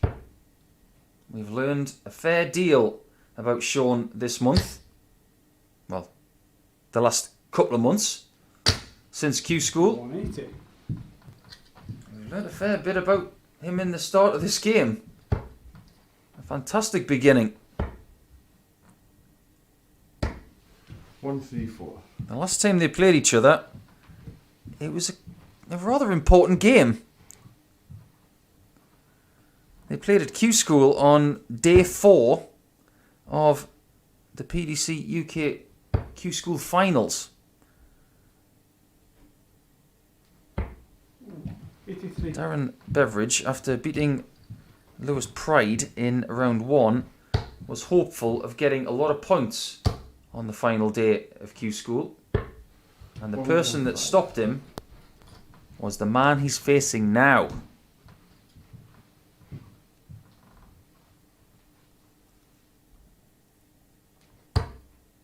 Double 19 for an 11 dart start. Decides to split. 83. And it was a very prudent plan, wasn't it? A 12 darter, and he approached the 98 checkout like a 3 darter instead of a 2 darter. And he's plotting his way around the board and has started excellently with a 12 darter. When you do that on your own throw, you're forcing your opponent to hit a 9. And only one person has been able to do that in the Online Darts Live League in the first month. And that is James Richardson, who was last week's weekly champion.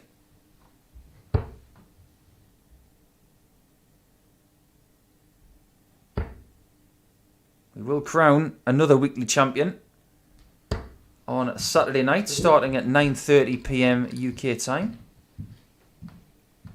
There will be Martin Adams there, of course, after winning Group A.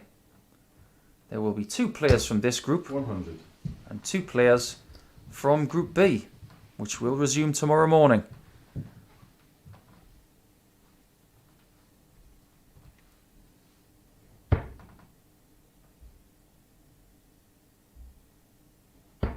You get the feeling that whoever loses this match is backed into a bit of a corner. There are going to be 2 players on 6 points and 1 player potentially on 4 points. But don't forget about Matty Dennant. If he beats Jamie Clark in game 10 of the night, he will get to 4 points and will not be out of the race yet. So we could have a very, very exciting Friday night coming.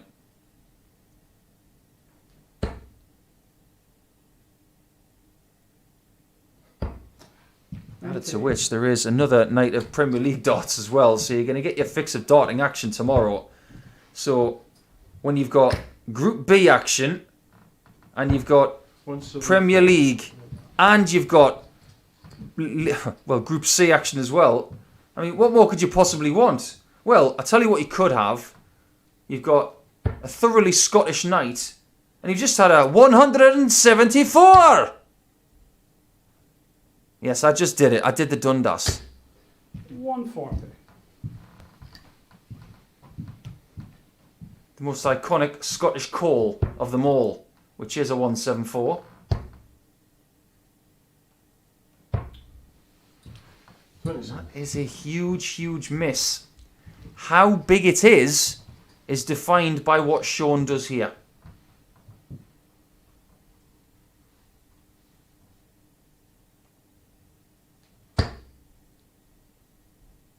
Can he find the treble 19?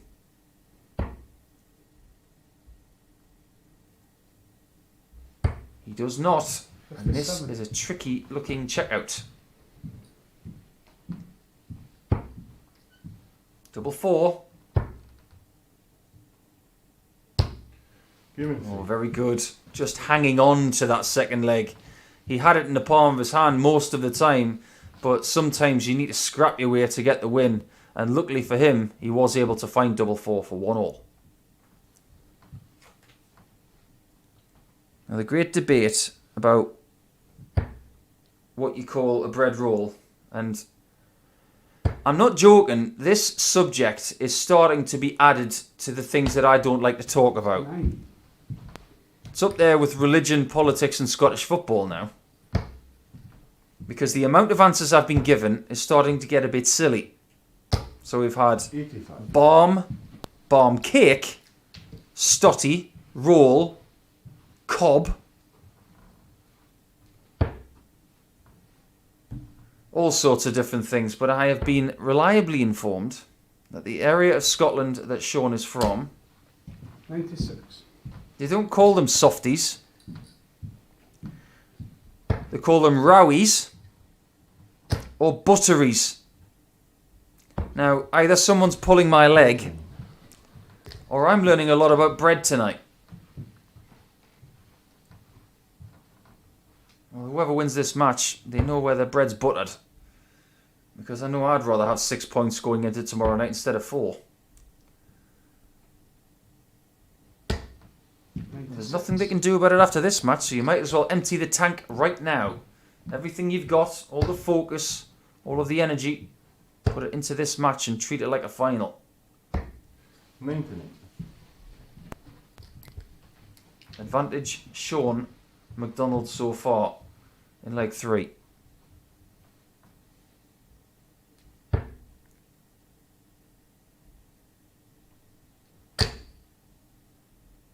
In Group A, the 35-year-old was nowhere near the oldest player, but he is the oldest player in this group by 6 years.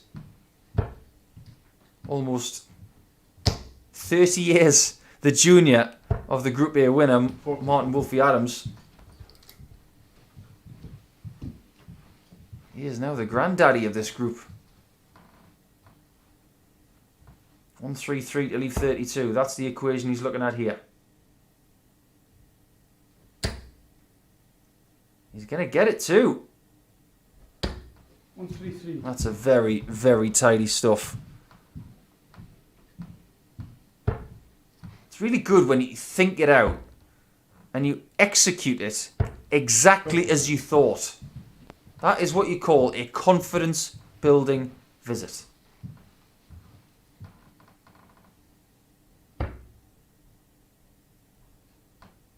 Double 16. Game 2. And that isn't exactly as he envisaged, but I tell you what, it was pretty close. He's playing a very tidy game here, is Shaun. He's 2-1 up against a very dangerous opponent, and Beveridge is going to have to put in a spurt now, you feel, if he's going to have a chance to win this match. McDonald averaging 99 almost. 60. Beveridge averaging 84, so he has dropped off a little bit from his earlier standard.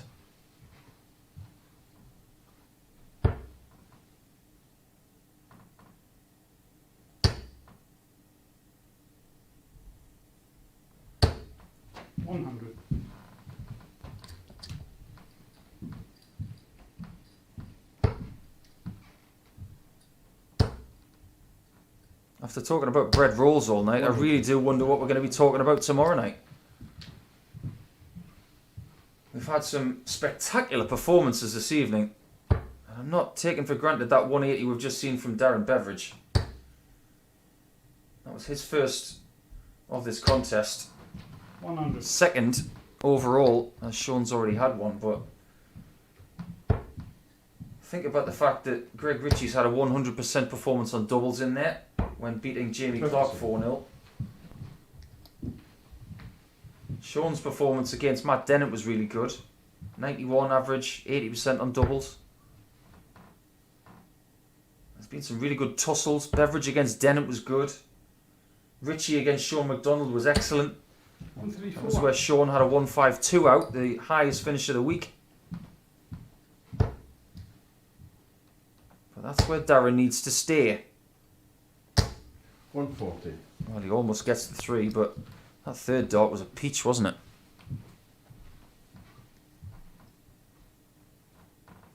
it? This one looks pretty tasty. Hang about. 167 coming in. Ah, skiffed it. Tucked it away. Came out like a rocket. Had a bit of a flyer. And Beveridge is given an opportunity to draw level at 2-2. That's a bit awkward. He's going for the top half. He 60. didn't quite have enough curve on that one to edge it around the post. And McDonald is lucky that he's got 3 at a double here because he hit the small 20 going for the bull.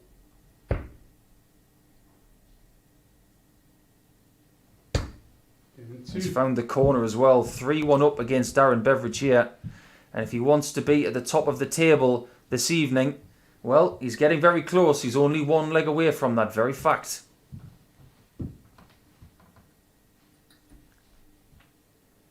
A win of 4 legs to 1 against the much fancied Beveridge. And it would be 6 points for the night. And a leg difference of plus 85. 9.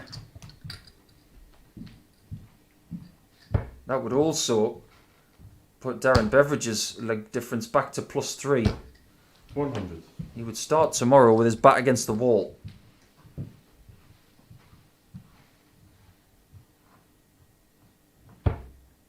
It's not over yet though. We've seen people recover from these positions over the last 3 weeks.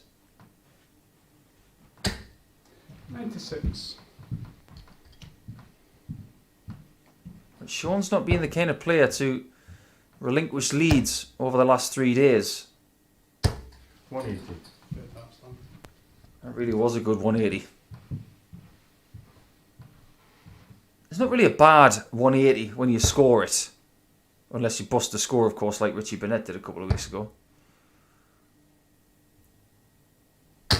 But some just look better than others. And that one looked particularly pretty. Really is a good player, isn't he? 180. Oh, yeah. That 180 was better than the other one. Well, I'll tell you what. He's starting to remind me of an impression that Alistair McGowan made of Fabio Capello when he described Fabio Nah, as 70. a manager of football teams that used to describe every player as a good player. Double 16. What a leg of darts that was. Tell you what a way to find yourself on the comeback trail. You'll not see a better leg than that, I think, for the rest of the week. But I've been wrong before. We might get a 10, we might get a 9, you just don't know.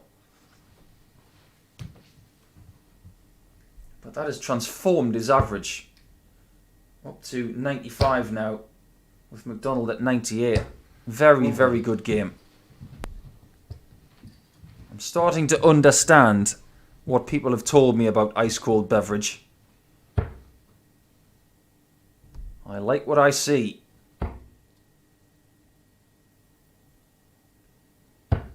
93. The thing that's cost him in this match is his doubles. Only 25%, 2 from 8. A little bit sharper on that department. 140. Could be a slightly different proposition, but He's the one that's butchering that 60 right now.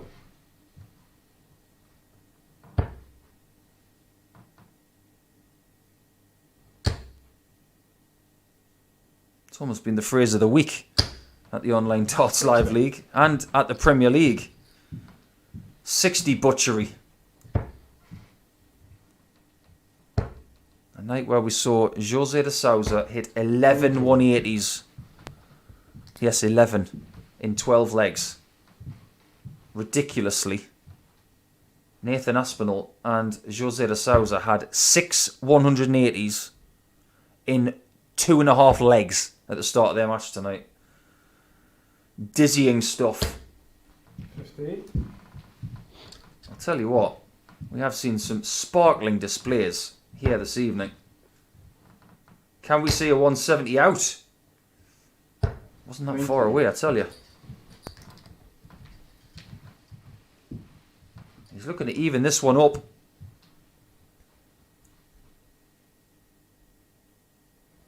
He's got a huge lead. 218 points. Just about finishing the job here. And then setting up the possibility of winning the match. He will have to break if he wins this 6th leg in the last leg of the match.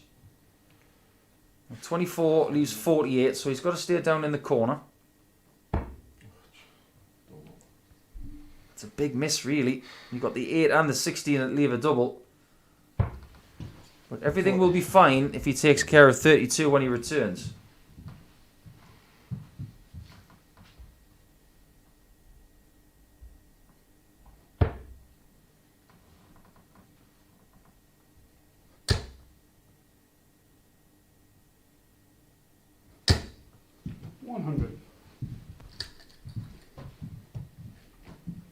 The 130 is left just in case, Human one. but is of absolutely no consequence as we go to the wire in possibly the top billing match of the evening. It will stipulate who will win today's league. Well, who's it going to be? One leg shootout coming in. They started this match with the same amount of points. They started this match with the same leg difference.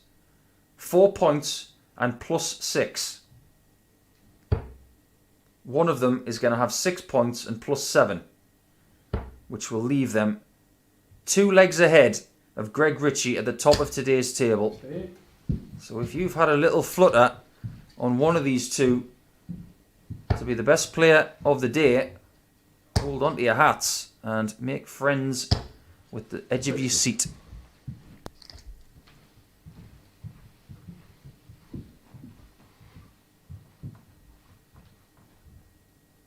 Only 60 in the first 3 darts for Shaun. Actually, only 58. I'm looking at the wrong score there, I beg your pardon. 96. Only the 1 treble is not what he really was after, but he's got himself a decent lead at this stage. He's forcing Beveridge to find big numbers. 140. He has found a big number. Can't keep the big man down. 3-1 down he was. He's brought it back. Looking for revenge for that defeated Q School, which stopped him having the opportunity of getting to the Pro Tour. 80. He's in position here. Can switch this time successfully. 96.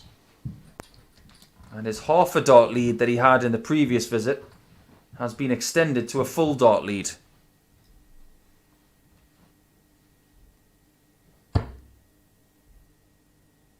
This situation is getting rather desperate for Shaun.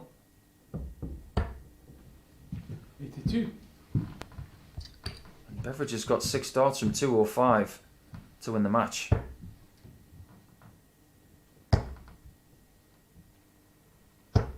Oh, it's a brilliant last dart.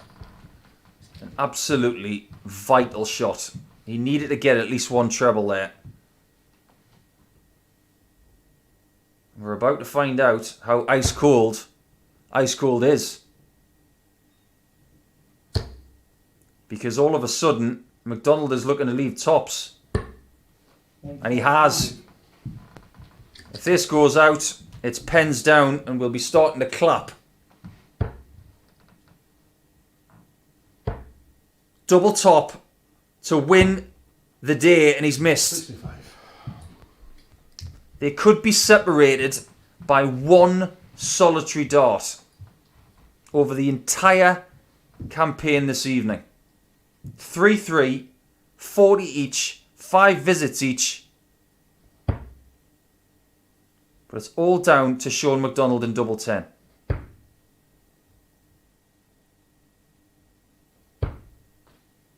Doctor. And he hasn't got it. 2 points for Darren Beveridge, waiting if he hits tops. If he hits tens. If he hits fives. Oh, sometimes you need misses for drama. And we've had misses from both. 4 match darts missed by Beveridge. 3 by McDonald. And he's missed a 4th. He gets a 5th. And misses. Well. Now it's Beveridge who needs the single one. And he gets the shot. Somewhat limping over the line. He has won today's table. He is at the top for now. But those 2 guys will retire for the evening and then wait for Matthew Dennant and Jamie Clark to finish the night off. I tell you what, that was dramatic to the very end. So that's it for today's table, but we do have 1 match left, like I said, so let's get cracking with that one.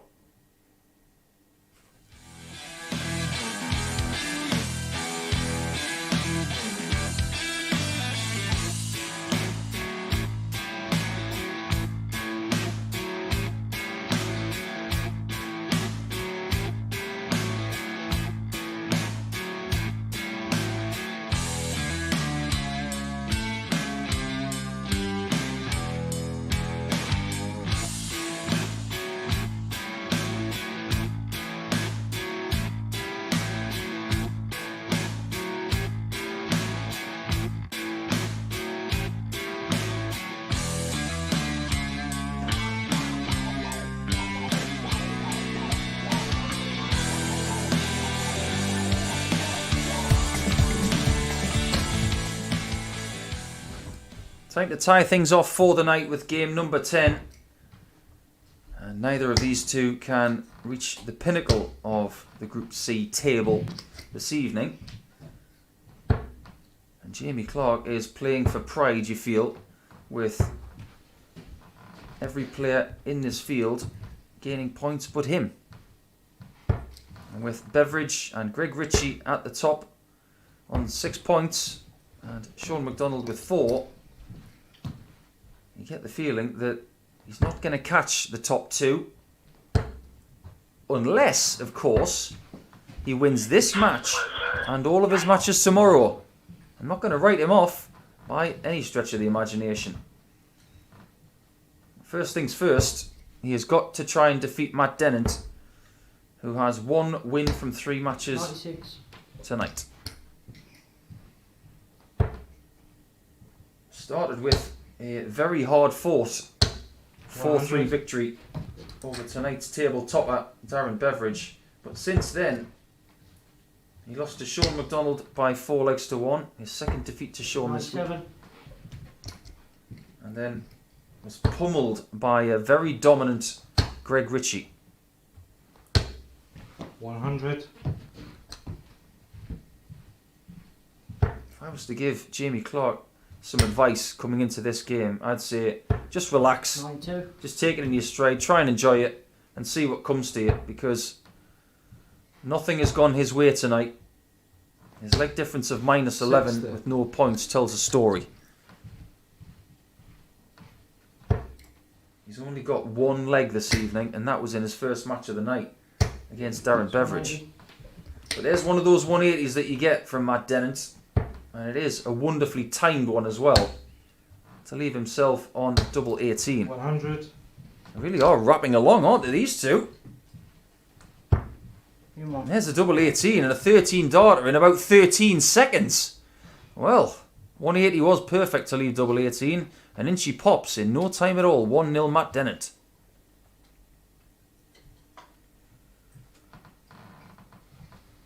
It's happening again, Jamie, isn't it? Everybody's turning up against you. Beveridge did. Ritchie did. McDonald did. It's almost like everybody hates him. 59. That was a 93 average for Darren Beveridge against Jamie earlier, which was very, very good. 45. And Greg Ritchie averaged 94 with 100% on doubles.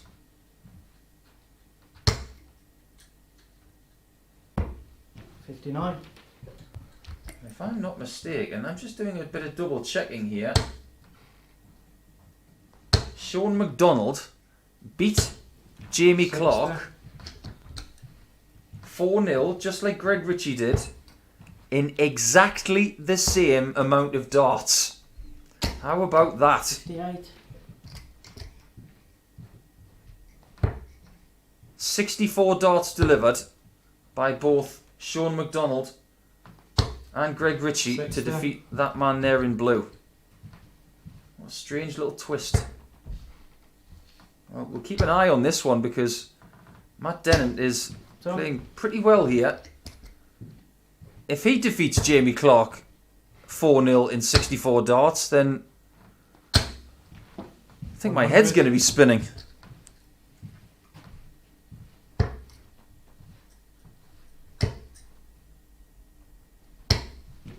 It's very good though. Started with a 13.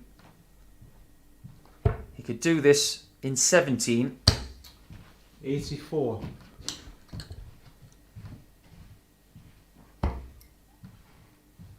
$66 remain with 2. He's looking at the bullseye. Whew. 60. That was not far away. That was what we call a wire shaver.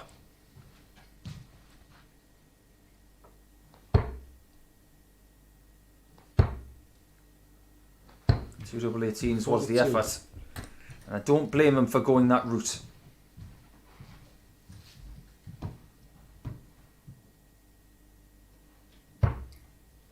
Double 8.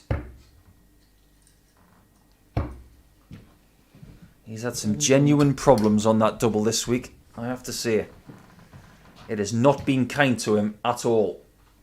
And Jamie Clark has got double 16.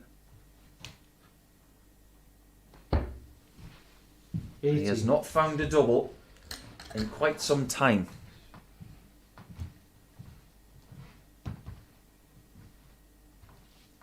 Double 4. 2. And Matt Dennant has doubled his lead. I think that trend of 4-0s is still on against Jamie Clark, but maybe the same amount of darts isn't. But Matt won't care about that. All he wants to do is get himself to 4 points.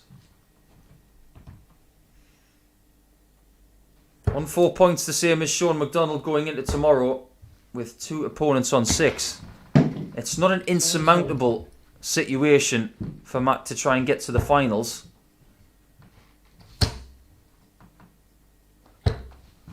1, 2, 3. I do get the feeling he does need this win. Can't afford to be going into tomorrow 93. 4 points adrift. That's too much. It forces him to beat everybody. Jamie, man. Fuck. 1, 2, 1. Jamie just starting to rock on that third dart and fall over, which, believe me, someone who has analysed a lot of dart players and their technique, it is a common fault.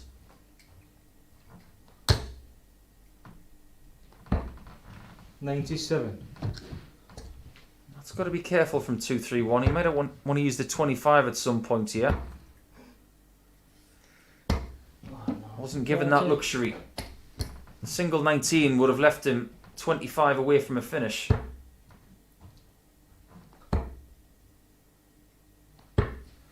64. Might even get the ironic celebration from Jamie Clark if he gets a shot at double and hits it. Because it'll feel like an eternity since he's won a leg. It's not because he's played poorly, it's because everybody's played well against him.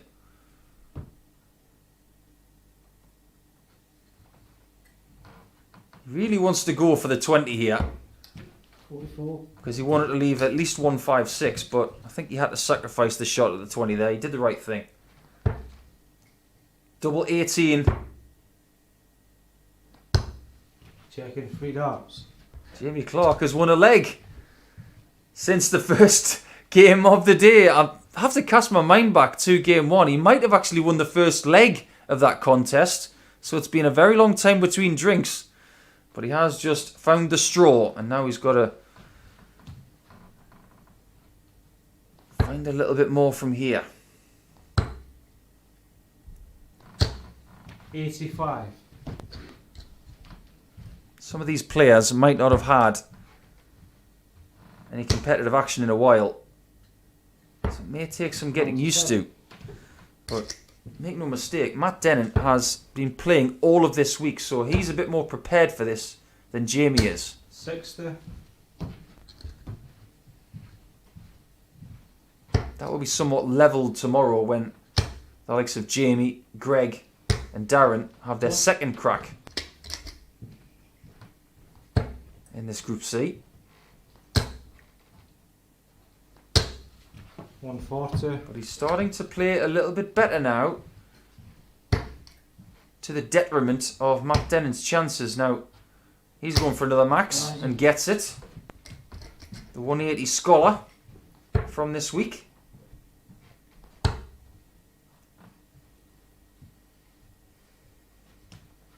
Matt's biggest problem, apart from the fact he's only got 2 points, is that his leg difference is -6.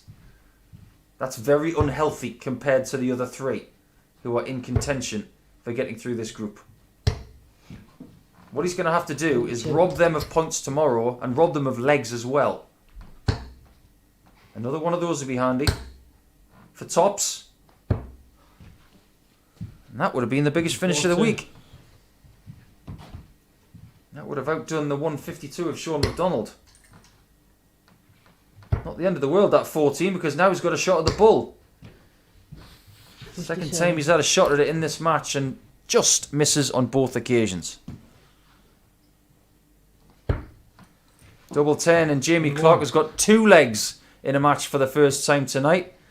Well, it was 2-0 to Matt Dennant and he was cruising. You're thinking it's going to happen again to Jamie, but he's having none of it as he levels at 2-all.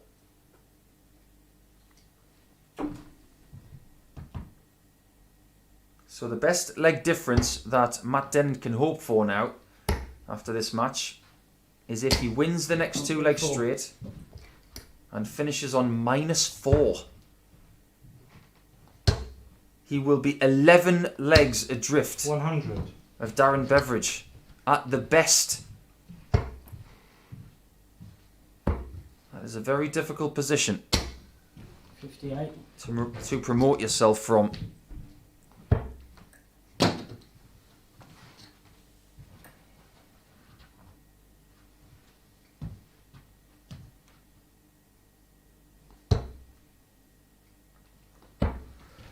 $97.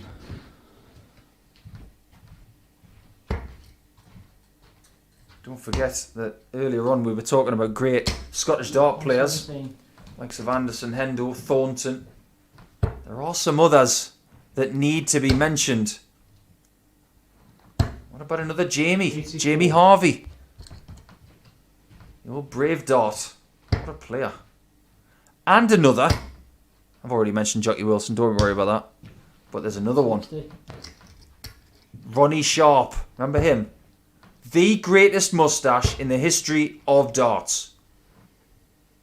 Now, you may think that there are better ones. 85. And you'd be wrong. because the greatest moustache in the history of sport belongs to Ronnie Sharp.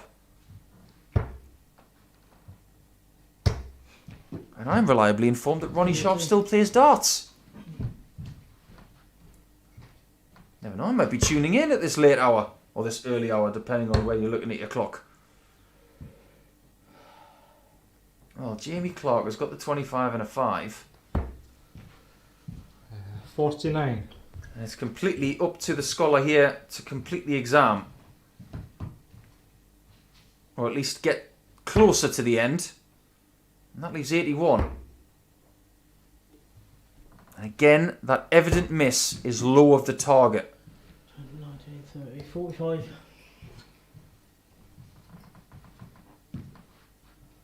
Two 0 down, you gave Jamie Clark very little hope.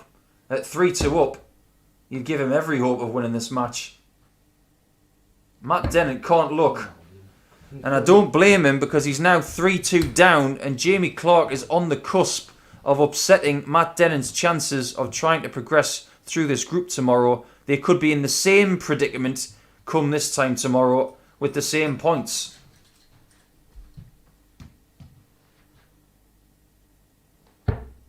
A win in this leg for Jamie, 100. and he would have 2 points and -9. Matt Dennant would have 2 points and -8. And they would pretty much be cut adrift.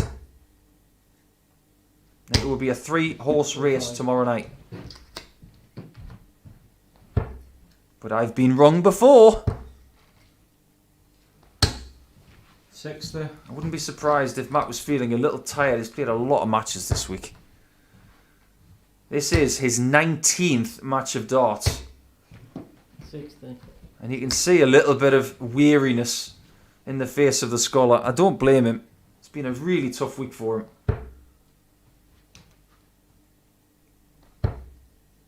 Nobody played more darts in a week 60. than Barry Bates.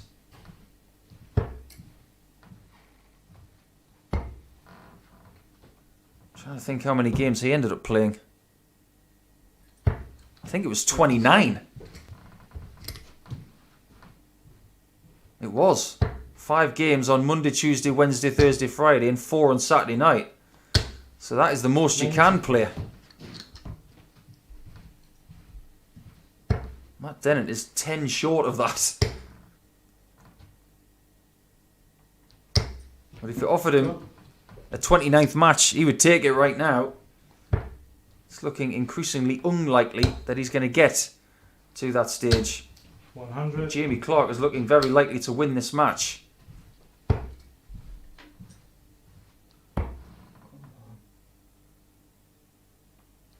Tomorrow we will see Bradley Kirk, or should I say today we'll see Bradley Kirk play the spoiler in Group B.